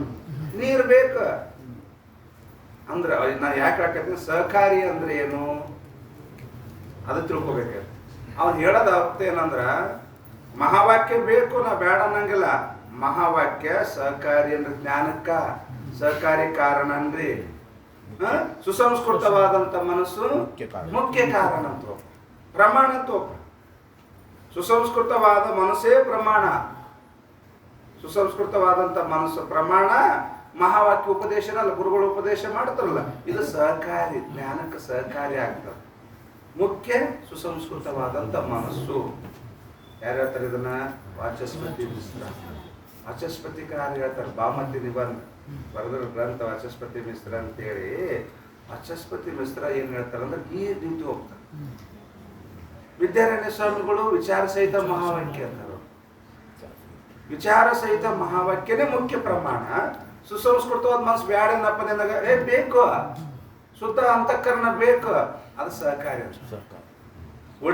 ಉಲ್ಟಾರಿ ಇವ್ರೇನಂತಾರ, ಸುಸಂಸ್ಕೃತವಾದಂತ ಮನಸ್ಸು ಸಹಕಾರಿ, ಮಹಾವಾಕ್ಯ ಉಪದೇಶವೇ ಮುಖ್ಯ ಪ್ರಮಾಣ. ಮುಖ್ಯ ಮಹಾವಾಕ್ಯದ ಉಪದೇಶವೇ ಮುಖ್ಯ, ಸುಸಂಸ್ಕೃತ ಮನಸ್ಸು ಸಹಕಾರಿ ಅಂತ ಸರ್ವಜ್ಞಾತ ಮಹಾಮುನಿಗಳು ಒಪ್ಪುತ್ತಾರ. ಆನಂತರ ವಿದ್ಯಾರಣ್ಯ ಸ್ವಾಮಿಗಳು ವಿಚಾರ ಸಹಿತ ಮಹಾವಾಕ್ಯವೇ ಮುಖ್ಯ, ಸುಸಂಸ್ಕೃತವಾದ ಮನಸ್ಸೇ ಸಹಕಾರಿ ಅಂತ. ವಾಚಸ್ಪತಿ ಏನಂತಾರೆ, ಅವರಿಬ್ಬರಿಗೆ ತದ್ವಿರುದ್ಧವಾಗಿ ಹೇಳ್ತಾರೆ. ಅವರಿಬ್ಬರ ಅಭಿಮತಕ್ಕೆ ವಿರುದ್ಧವಾಗಿ ವಾಚಸ್ಪತಿ ಹೇಳ್ತಾನೆ, ಇಲ್ಲ, ಸುಸಂಸ್ಕೃತವಾದ ಮನಸ್ಸೇ ಮುಖ್ಯ ಸಾಧನ, ಆ ಮಹಾವಾಕ್ಯದ ಉಪದೇಶ ಅನ್ನೋದು ಸಹಕಾರಿ ಸಾಧನ ಅಂತ. ಅದಕ್ಕೆ ಇದೇ ರಹಸ್ಯ ಇಲ್ಲಿರೋದು. ರಹಸ್ಯನು ಇದು ಯಾವುದು ಪ್ರತಿಪಾದನೆ ಮಾಡಿಲ್ಲ ಅಲ್ಲಿ, ಇದೇ ಒಂದು ಇರತಕ್ಕಂಥ ಒಂದು ರಹಸ್ಯ. ಅದಕ್ಕೆ ಪಂಡಿತ್ ಪಿತಾಂಶವ್ರು ಏನ್ ಮಾಡಕತ್ತಾರ, ಈ ವಾಚಸ್ಪತಿ ಏನು ಹೇಳ್ತಾ ಇದ್ದಾನ ಹೇಳಿದ್ನಲ್ಲ, ಸುಸಂಸ್ಕೃತವಾದ ಮನಸ್ಸೇ ಸಹಕಾರಿ ಮತ್ತೆ ಮಹಾವಾಕ್ಯದ ಉಪದೇಶವೇ ಮುಖ್ಯ ಅಲ್ಲಲ್ಲ, ಸುಸಂಸ್ಕೃತವಾದ ಮನಸ್ಸೇ ಮುಖ್ಯ, ಮಹಾವಾಕ್ಯ ಉಪದೇಶವೇ ಸಹಕಾರಿ ಅಂತೀರಲ್ಲ. ಈ ವಾಚಸ್ಪತಿ ಮಿಶ್ರರು ಹೇಳ್ತಕ್ಕಂಥ ಮಾತನ್ನ ಈ ಟಿಪ್ಪಣಿಯೊಳಗೆ ಖಂಡನ ಮಾಡ್ತಾರೆ. ನಿಮ್ ತಪ್ಪು, ಅವ್ರು ಹೇಳೋದೇ ಕರೆಕ್ಟ್, ಸರ್ವಜ್ಞಾತ ಮಾಮನಿಗಳು ಹೇಳಿದೆ ಕರೆಕ್ಟ್. ಮ್ಯಾಗ ವಿಷಯದಾಗ ಏನು ಹೇಳ್ಯಾರ, ಸರ್ವಜ್ಞಾತ ಮಾಮನಿಗಳು ತಗೋರಿ ಅಥವಾ ವಿದ್ಯಾರಣ್ಯ ಸ್ವಾಮಿಗಳು ಅವ್ರೇನಿಬ್ರು ಹೇಳ್ಯಾರಲ್ಲ. ಅಂದ್ರೇನು, ಶ್ರವಣ ಇದು ವಿಚಾರ ಸಹಿತ ಮಹಾವಾಕ್ಯವೇ ಮುಖ್ಯ, ಸುಸಂಸ್ಕೃತವಾದ ಮನಸ್ಸೇ ಸಹಕಾರಿ. ಮಹಾವಾಕ್ಯವೇ ಮುಖ್ಯ, ಸುಸಂಸ್ಕೃತ ಮನಸ್ಸೇ ಸಹಕಾರಿ ಅಂತ ಅವ್ರೇನು ಹೇಳ್ಯಾರಲ್ಲ, ಅವ್ರ ಮಾತೇ ಕರೆಕ್ಟು, ನಿಮ್ಮ ಮಾತು ಸರಿ ಇಲ್ಲ. ಯಾರ್ದು? ವಾಚಸ್ಪತಿ ಹೇಳ್ತಾರಲ್ಲ ನೀವು, ಸುಸಂಸ್ಕೃತ ಮನಸ್ಸೇ ಮುಖ್ಯ, ಮಹಾವಾಕ್ಯ ಉಪದೇಶವೇ ಸಹಕಾರಿ ಅಂತ ಹೇಳ್ತಾರಲ್ಲ, ನಿಮ್ಮ ಮಾತು ಸರಿ ಇಲ್ಲ ಅಂತ ಈ ಟಿಪ್ಪಣಿಯಾಗ ಹೇಳ್ತಾರ. ನೋಡು, ಉದಾಹರಣೆ ಕೊಟ್ಟು ಹೇಳ್ತಾರ, ಅನುಭವ ತಂದು ಕೊಡ್ತಾರ. ಜೇಸ ಹೇಗೆ ಅಂದ್ರೆ ಟಿಪ್ಪಣಿ ನೋಡಿ, 48ನೇ ಟಿಪ್ಪಣಿಯಾಗ ರಹಸ್ಯ ಹೇಳಿದ್ದಿಲ್ಲ. ಈಗ ಇದೇ ಇಲ್ಲಿ ತರ ಹೇಳಿದ್ದೆ ಒಂದು ರಹಸ್ಯ. ಈಗ ಆ ರಹಸ್ಯವನ್ನು ಖಂಡನ ಮಾಡ್ತಾರೆ. ಈಗ ಅವ್ರ ಮಾತನ್ನ ಖಂಡನ ಮಾಡ್ತಾರೆ. ಜೇಸ ಹೇಗೆ ಅಂದ್ರೆ, ದಶಮ ಪುರುಷಂಕು मन और नेत्र करके प्रत्यक्ष करने योग्य संघात का मन और नेत्र रूप सामग्री के होते भी अप्रोक्ष बोध हुआ नहीं ಕಾರಣ ನೋಡಪ್ಪ. ಈಗ ದಶಮ ಪುರುಷಂಕು, ದಶಮ ದೃಷ್ಟ ಅಂತ ಕೇಳ್ಕೊಂಬಂದಿವೆ ನಾವು ಮುಂಚೆಲೆ. ದಶಮ ಪುರುಷ 10ನೇದವನಿಗೆ मन और नेत्र करके प्रत्यक्ष करने योग्य संघातಕ मन और नेत्र रूप सामग्री होते भी ಹೇಳ್ತಾರ. ಮಗ ಅವ್ರಂತಾರ, ಈ ದಶಮ ಇದ್ನೆಲ್ಲ 15 ನಾ ಕಳೆದಿನಂತ ನಾವು ಅನುಭವಿಸಕತ್ತಿದ್ದ, ಇಲ್ಲ 15 ಇಲ್ಲ ಅಂತ ತಾನೇ ಅದನ್ನ ಕರೆ, ತಾನೇ ಅದನ್ನ ತಾನೇ ಇದ್ರು ಕೂಡ ನಾನಿಲ್ಲ ಅಂತದ್ನಲ್ಲ. ಆ ಸಮಯದೊಳಗೆ ಮನಸ್ಸಿತ್ತಾ ಇಲ್ಲ, ಒಂದು ಮನಸ್ಸಿತ್ತಿಲ್ಲ, ನೇತ್ರ ಕಣ್ಣಿತ್ತಿಲ್ಲ, ಸಾಧನ ಮನಸ್ಸುನ ಅದ. ನೀ ಯಾವುದಕ್ಕೆ ಪ್ರಮಾಣನ ಕತ್ತಿಲ್ಲ, ಮುಖ್ಯ ಅಂತಿಲ್ಲ. ಮನಸ್ಸುನೂ ಅದ, ಕಣ್ಣುನೂ ಅದ, ಮತ್ತೆ ಕಣ್ಣಿಗೆ ಯೋಗ್ಯವಾದಂತ ದೇಹನೂ ಅದ. ಸಂಗಾತ ಅಂದ್ರೆ ಶರೀರ ಅದ, ಶರೀರದ ಸಂಗಾತ ಅಂದ್ರೆ ಶರೀರ ಅದ. ತಾನೇ ಅದನ್ನ ಹತ್ತನೇದವ, ತಾನೇ ಇದ್ರು ಕೂಡ ಮನಸ್ಸಿಲ್ಲ ಅಂತ ತಿಳ್ಕೊಬೇಡ್ರಿ. ಮನಸ್ಸುನೂ ಅದ, ಮತ್ತೆ ಕರ್ಣ ಇಂದ್ರಿಯ ಏನದ, ಪ್ರತ್ಯಕ್ಷ ಕರ್ಣ ಇಂದ್ರಿಯ, ನೇತ್ರ ಇಂದ್ರಿಯನೂ ಅದ. ನೇತ್ರೇಂದ್ರಿಯಕ್ಕೆ ಪ್ರತ್ಯಕ್ಷ ಯೋಗ್ಯವಾದಂತ ಶರೀರನೂ ಅದ ಇಲ್ಲೋ. ಮತ್ತೆ ದಶಮ ಕಳೆದನಂತ ಅನ್ನಕತ್ತಿದ್ ನಾನು. ಮತ್ತೆ ಲಾಸ್ಟಿಗೆ ವಕ್ತ ಬಂದು ಹೇಳಿದ, ದಶಮ ಹಯ ಅಂದ, ದಶಮ ಇದ್ದಾನಂತ ಹೇಳಿದ. ಇದ್ದಾನಂತ ಹೇಳಿದ ತಕ್ಷಣ ತಿಳ್ಕೊಬೇಕಾಯ್ತು ನಿನ್ನ ಮನಸ್ಸು, ಅಹಂ ದಶಮ ಅಂತೇಳಿ ತಿಳ್ಕೊಡ್ತೇನೆ ನಿನ್ನ ಮನಸ್ಸು. ಮನಸ್ಸು ತಿಳ್ಕೊಬೇಕಾಗಿತ್ತು. ಈಗ ಸುಸಂಸ್ಕೃತವಾದ ಮನಸ್ಸೇ ಮುಖ್ಯ ಅಂತ ಹೇಳ್ತಿಲ್ಲ ನೀನು. ಮನಸ್ಸಿದ್ರು ಸಾಕು ಅಂತ ಹೇಳಿದೆಯಲ್ಲ. ಮನಸ್ಸಿದ್ರು ಸಾಕು, ಮುಖ್ಯ ಸಾಧನ ಅದೇ ಅದ. ಉಪದೇಶ ಸಹಕಾರಿ ಅಂದ್ರಲ್ಲ, ನೀನು ದಶಮ ಹೈ ದಶಮ ಇದ್ದಾನ ಅಂತ ಉಪದೇಶ ಮಾಡಿದ ವಕ್ತ, ಅವಾಗ ನಿನ್ನ ಮನಸ್ಸು ಎಲ್ಲಿ ಹೋಗಿತ್ತು? ಇತ್ತ ಇಲ್ಲೋ? ದಶಮ ಪುರುಷನ ಮನಸ್ಸು ಇತ್ತ ಇಲ್ಲೋ? ಅವನ ಕಣ್ಣಿದ್ವ ಇಲ್ಲೋ? ಮತ್ತೆ ಕಣ್ಣಿಗೆ ಕಾಣ್ತಕ್ಕಂಥ ಯೋಗ್ಯ ಶರೀರ ಇಷ್ಟ ಇಲ್ಲೋ? ಮತ್ತೆ ಅಹಂ ದಶಮಂತ ಯಾಕೆ ಜ್ಞಾನ ಆಗ್ಲಿಲ್ಲಪ್ಪ? ಯಾವಾಗ ಅಹಂ ದಶಮಂತ ಜ್ಞಾನ ಆಯ್ತು? ದಶಮ ತೂ ಹೈ, ಮಹಾವಾಕ್ಯ ಉಪದೇಶ ಮಾಡ ಹತ್ತನೇದವ್ ನೀನೇ ಇದ್ದಿ. ಆತ್ಮಾಭಿಮುಖವಾದಂತ ಶಬ್ದವನ್ನು ಪ್ರಯೋಗ ಮಾಡಿದ್ರು, ತೊಂಪದ ಪ್ರಯೋಗ ಮಾಡಿದ್ರು. ಮತ್ತೆ ಯಾವಾಗ ನೀನೇ ಇದ್ದೆ ಅಂದಾಗ ಅಹಂ ದಶಮಂತ ಜ್ಞಾನ ಆಯ್ತಿಲ್ಲ. ಮತ್ತೆ ಒಂದು ವೇಳೆ ಈ ಮಹಾವಾಕ್ಯ ಬೇಕಾಗಿಲ್ಲ, ಇದು ಸಹಕಾರಿ ಅಂದಿ, ಮುಖ್ಯ ಮನಸ್ಸಿನ ಮುಖ್ಯವಾದ ಮನಸ್ಸು ಇತ್ತಲ್ಲಪ್ಪ, ಮುಖ್ಯವಾದ ಮನಸ್ಸು ಇತ್ತಲ್ಲ, ಅವಾಗ ಜ್ಞಾನ ಆಗ್ಬೇಕಾಯ್ತು ಮನಸ್ಸಿಗೆ. ಮತ್ತೆ ಯಾವಾಗ ಆಯ್ತು? ಮಹಾವಾಕ್ಯ ಉಪದೇಶ ಮಾಡಿದಾಗ ಆಯ್ತು. ನೀನೇ ದಶಮ ಅಂತ ಹೇಳಿದಾಗ ನಿನಗೆ ಅವನಿಗೆ ಜ್ಞಾನ ಆಯ್ತು. ಮತ್ತೆ ಮುಖ್ಯ ಸಾಧನ ಯಾವುದು? ಮಹಾವಾಕ್ಯ ಉಪದೇಶನೇ ಮುಖ್ಯ ಸಾಧನ. ಮನಸ್ಸು ಬೇಡ ಅಂತ ಇಲ್ಲ, ಸುಸಂಸ್ಕೃತ ಮನಸ್ಸು ಬೇಕು, ಸಹಕಾರಿ. ಯಾವಾಗ ತೂ ದಶಮ ಅಂತ ಹೇಳುವ ಸಮಯದೊಳಗ ನಿನ್ನ ಸಾತ್ವಿಕ ಆಕಾರವಾದಂತ ವೃತ್ತಿ ಇತ್ತು ಅಂದ್ರ ಅವಾಗ ಅಹಂ ದಶಮ ಅಂತ ಆ ವೃತ್ತಿಯೊಳಗೆ ಜ್ಞಾನ ಆಗುತ್ತದೆ. ವೃತ್ತಿ ಬೇಡ ಅಂತ ಇಲ್ಲ, ಅಂತಃಕರಣ ಶುದ್ಧ ಬೇಕ, ಬೇಡ ಅಂತಿಲ್ಲ, ಬೇಕು, ಅದು ಬೇಕು, ಸಹಕಾರಿ. ಉಪದೇಶ ಮಾಡುವ ಮನಸ್ಸು ಬೇಕು. ಮುಖ್ಯ ಸಾಧನೆ ಯಾವುದು? ಯಾಕಂದ್ರ ಮಹಾವಾಕ್ಯ ಉಪದೇಶ ಮಾಡ್ಲಾರ್ದನೆ ಮನಸ್ಸು ಎಷ್ಟೋ ಶುದ್ಧ ಇರೋಲ್ಲ, ಎಷ್ಟೇ ಯಾಕೆ ಶುದ್ಧ ಇರೋಲ್ಲ. ಗುರುಗಳ ಬಳಿ ಹೋಗಬೇಡ, ಎಲ್ಲ ಪ್ರತೋಪಾಸನ ಮಾಡಿ ಜ್ಞಾನ ಆಗ್ತದೆ. ಜ್ಞಾನ ಆಗುವುದೇನಿಲ್ಲ, ಜ್ಞಾನ ಆಗುವುದಿಲ್ಲ. ಎಷ್ಟ್ಯಾಕೆ ಉಪಾಸನ ಮಾಡಿ ಬೇಕಾದಷ್ಟು ಪರಿಶುದ್ಧ ಇರೋಲ್ದಕ್ಕ ಮನಸ್ಸು. ಎಷ್ಟು ಪರಿಶುದ್ಧ ಇದ್ರು ನೋಡ್ರಿ, ಭೂಮಿ ಬೇಕಾದಷ್ಟು ಫಲವತ್ತತೆ ಇರೋಲ್ದಕ್ಕ.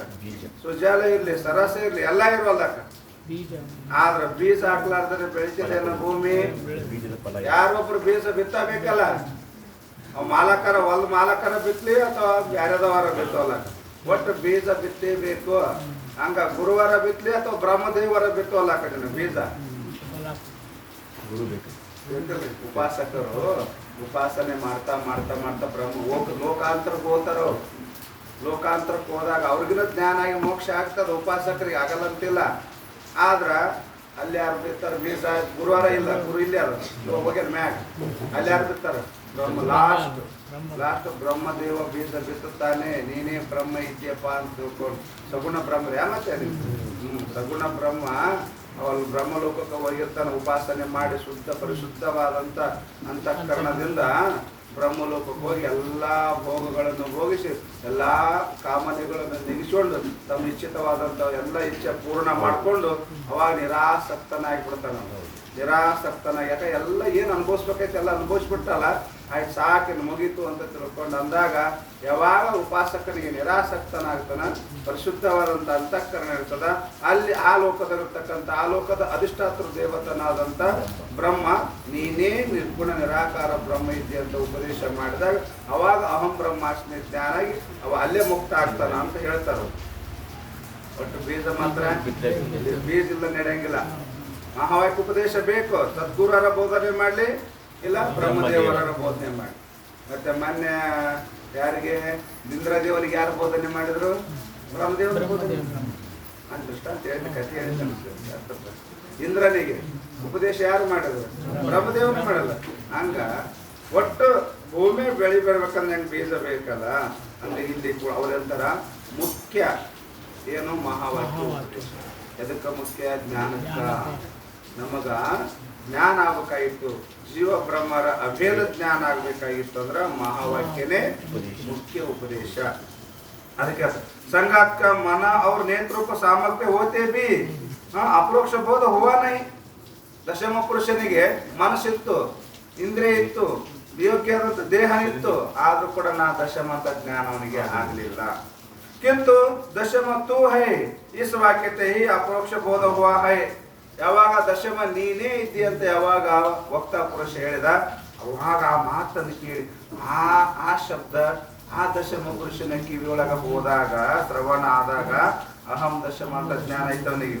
ಯಾತೆ ದಶಮಕ್ಕೆ ಅಪರೋಕ್ಷ ಬೋಧ ರೂಪ ಪ್ರಮಾಕ, ದಶಮನಿಗೆ ಅಪರೋಕ್ಷ ಜ್ಞಾನ ರೂಪ ಪ್ರಮಾಣದಿಂದ ಆಯಿತು. ನೀ ದಶಮ ಅನ್ನುವಂಥ ಬೋಧನೆವೇ ಪ್ರಮಾಣ. ಅದರಿಂದ ಉತ್ಪನ್ನವಾದಂಥ ಮೈ ದಶಮ, ನಾನೇ ಅಜ್ಞಾತ ವಿದ್ಯೆ ಅನ್ನೋದು ಪ್ರಮಾಕ. ಶಬ್ದ ಕರಣ ಹೇ, ಶಬ್ದನೇನಲ್ಲಿ ಕರಣ ಅಂದ್ರೆ ಸಾಧನ, ಪ್ರಮಾಕರಣ ಪ್ರಮಾಣ ಸಾಧನ, ಅದು ಕರಣ ಸಾಧನ. ಅದು ನಾನು ಅಜ್ಞಾತ ವಿದ್ಯೆನಂತಂದು ಯಾವಾಗ ಆಯ್ತು ಅವನಿಗೆ? ವಕ್ತಾ ಪುರುಷ ಹೇಳಿದಾಗ ಆಯ್ತಿಲ್ಲ, ಅವು ವಕ್ತಾ ಪುರುಷ ಹೇಳಿದ ಶಬ್ದನೇ ಇಲ್ಲಿ ಕರಣ. ತಾತೆ ಆ ಕಾರಣದಿಂದ ಪ್ರಮಾಣ ಹೇ, ಆದ್ದರಿಂದ ಶಬ್ದವೇನದಿಲ್ಲಿ ಪ್ರಮಾಣ ಇರುತ್ತದೆ. ತಾಕ ಮನ ಅವರ ನೇತ್ರ ಸಹಕಾರಿ ಹೇ.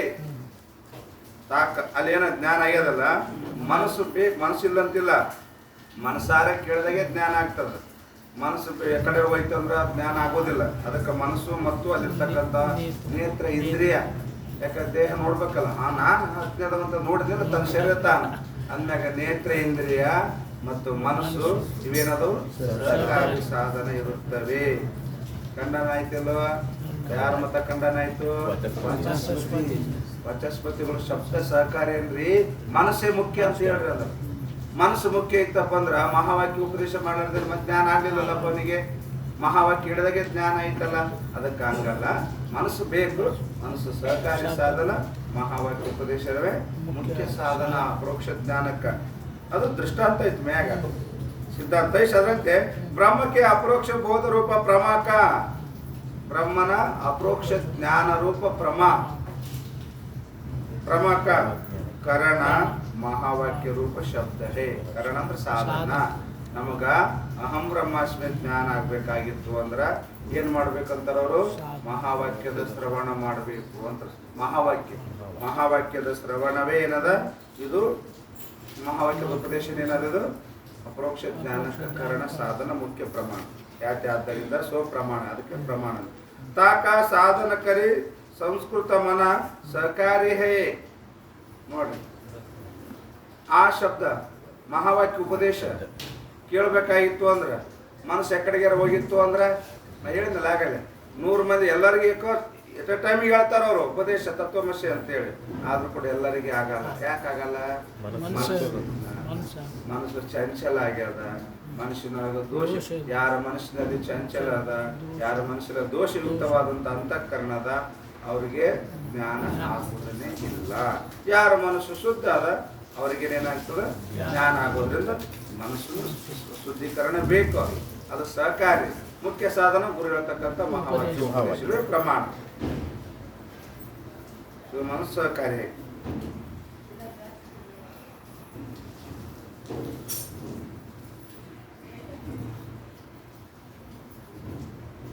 ಈಗ ಇನ್ನೊಂದು ಇದಿಷ್ಟು ಮುಗಿತ್ರ. ಈಗ ಮತ್ತೇನ್ ಮಾಡ್ತಾರ? ಅವ್ರಿಗೊಂದು ಸ್ವಲ್ಪ ಮುಖ್ಯ ಸಿದ್ಧಾಂತವಾದಿಗಳಿಗೆ ಸಿಟ್ಟು ಬಂದದ.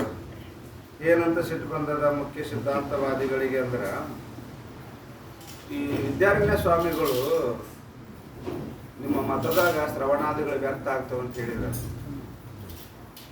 ನಿಮ್ಮ ಮತದೊಳಗ ಶ್ರವಣಾದಿಗಳು ವ್ಯರ್ಥವಾಗುತ್ತದೆ ಅಂದ್ರೆ ನೀವು ಕೇವಲ ಮಹಾವಾಕ್ಯದಿಂದನೇ ಅಪರೋಕ್ಷ ಜ್ಞಾನ ಆಗ್ತದಂತ ಹೇಳಿದ್ರ, ನಿಮ್ಮ ಮಾತಿನ ಪ್ರಕಾರವಾಗಿ ಶ್ರವಣ ಮನನ ನಿಧಿಧ್ಯಾಸನಗಳು ವ್ಯರ್ಥ ಆಗ್ತಾವಂತ ಹೇಳಿದಲ್ಲ, ಅದು ಒಂದು ಸ್ವಲ್ಪ ಮನಸ್ಸಿನಾಗ ಇನ್ನೂ ಕಷ್ಟ ಉಳ್ಕೊಂಡಲ್ಲ, ಸಮಾಧಾನ ಆಗ್ತಾ ಇಲ್ಲ ಅವರಿಗೆ, ಮುಖ್ಯ ಸಿದ್ಧಾಂತವಾದಿಗಳಿಗೆ.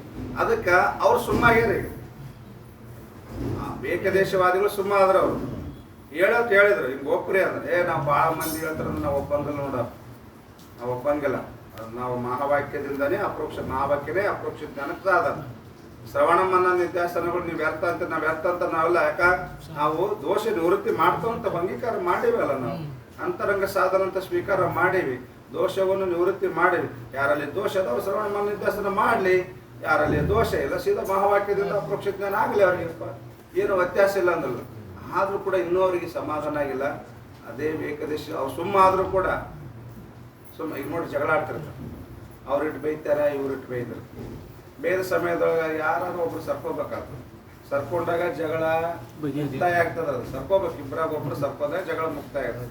ಒಬ್ರು ಏನೋ ದೊಡ್ಡ ಮನಸ್ಸು ಮಾಡಿ ಯಾರೋ ಹಿರಿಯರ ಮಾತು ಸುಮ್ಮನೆ ಬಿಡೋರ್ಬಿಟ್ಟು ಏನಂತ ಯಾರೋ ಒಂದು ದೊಡ್ಡರ ಮಾತಿಗೆ ಬೆಲೆ ಕೊಟ್ಟು ಸರ್ಕೊಂಡ್ರು ಅಂತ ತಿಳ್ಕೊರು. ಆಯ್ತು ಅವ್ರು ತಮ್ಮ ಮನ್ಯಾಗ ಹೋಗಿ ಕೂತ್ಕೊಂಡ್ರು.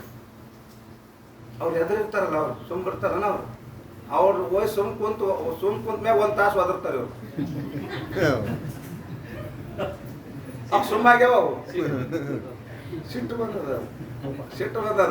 ನಮಗ್ ಹಂಗಂದ್ರಲ್ಲ, ನಮಗ್ ಹಿಂಗಂದ್ರಲ್ಲ, ನಾ ತಪ್ಪು ಮಾಡ್ಲಾರ್ದ ಹಿಂಗಂದ್ರಲ್ಲ, ಹಂಗಂದ್ರಂತದ್ದು ಅದು ಮ್ಯಾಗಿನ ಸ್ಮರಣ ಬಂದು ಅವ್ರ ಮನೆಗೆ ಹೋಗಿ ಸುಮ್ ಕುಂತು 1 ತಾಸಿತನ ವರ ಹೌದಿಲ್ರಿ. ಹಂಗ ಇಲ್ಲಿನೂ ಕೂಡ ಅವ್ರು ಸುಮ್ಮ ಆದ್ರು, ಅಂದ್ರು ಕಲ್ಲು ಹಾಕಿರು ಸುಮ್ಮ ಆದ್ರು. ಯಾರು ವಿದ್ಯಾರಣ್ಯ ಸ್ವಾಮಿ ಹೇಳಕ್ ಹೇಳಿದ್ರು, ಇವ್ರು ಕೇಳಂಗಿಲ್ಲ ಅಂದ್ರು. ನಾನು ನಿಮ್ಮ ಮಾತು ಕೇಳಂಗಿಲ್ಲ, ನಾವು ಹಿಂಗೆ ಹೇಳ್ತೀವಿ ನೋಡೋಣ. ಅವ್ರು ಸುಮ್ಮ ಆಗ್ಬಿಟ್ರು. ಅಲ್ಲಿ ಸುಮ್ಮ ಆದ್ರೆ ಇವ್ರು ಸುಮ್ಮ ಇರ್ಬೇಕಿಲ್ಲ, ಸುಮ್ಮ ಆಗಲ್ಲ. ಅವ್ರದ್ದು ಮತ್ತೆ ಅವ್ರ ಮಾತು ಎತ್ತಿ ಮತ್ತೆ ಅವ್ರಿಗೆ ಖಂಡನ ಮಾಡ್ತಾರೆ. ಅವ್ರು ತಾವೇ ಎತ್ತಾರ ಅವ್ರ ಮಾತು. ನೀವು ಹಿಂಗಂದ್ರಿ ಅಲ್ಲ, ನನಗೆ ಹಿಂಗಂದ್ರಿ ಅಲ್ಲ, ನಾ ಏನು ಮಾಡ್ಲಾರ್ದ್ರಿಗೆ ಹಿಂಗಂದ್ರಿ ಅಲ್ಲ. ನೋಡ್ರಿ ಹೆಂಗ್ ಎತ್ತಿ ಮಾತಾಡ್ತಾರ ನೋಡ್ರಿ. 23ನೇ ಅಂಕ ನೋಡ್ರಿ. ವಿದ್ಯಾರಣ್ಯ ಸ್ವಾಮಿಗಳೆಲ್ಲ ಅವ್ರ ಮಾತು ಇವ್ರು ಎತ್ತಿ ಖಂಡನ ಮಾಡ್ತಾರೆ. ಅವರು ನೋಡ್ರಿ ಅವ್ರ ನೋಡ್ರಿ ಕುಸ್ತಿ ಪಟ್ಟದಾಗ ನೋಡ್ರಿ, ಪಾಪ ಬಿದ್ದಿರ್ತಾನೆ, ನೆಲಕ್ಕೆ ಬಿದ್ದಿರ್ತಾನೆ. ನೀವು ಸುಮ್ ಬಿಡ್ಬೇಕಲ್ರಿ, ಸುಮ್ ಇರ್ಬೇಕಿಲ್ಲ. ಅವ್ರು ಅದೊಂದು ನೇಮ್ ಅದ.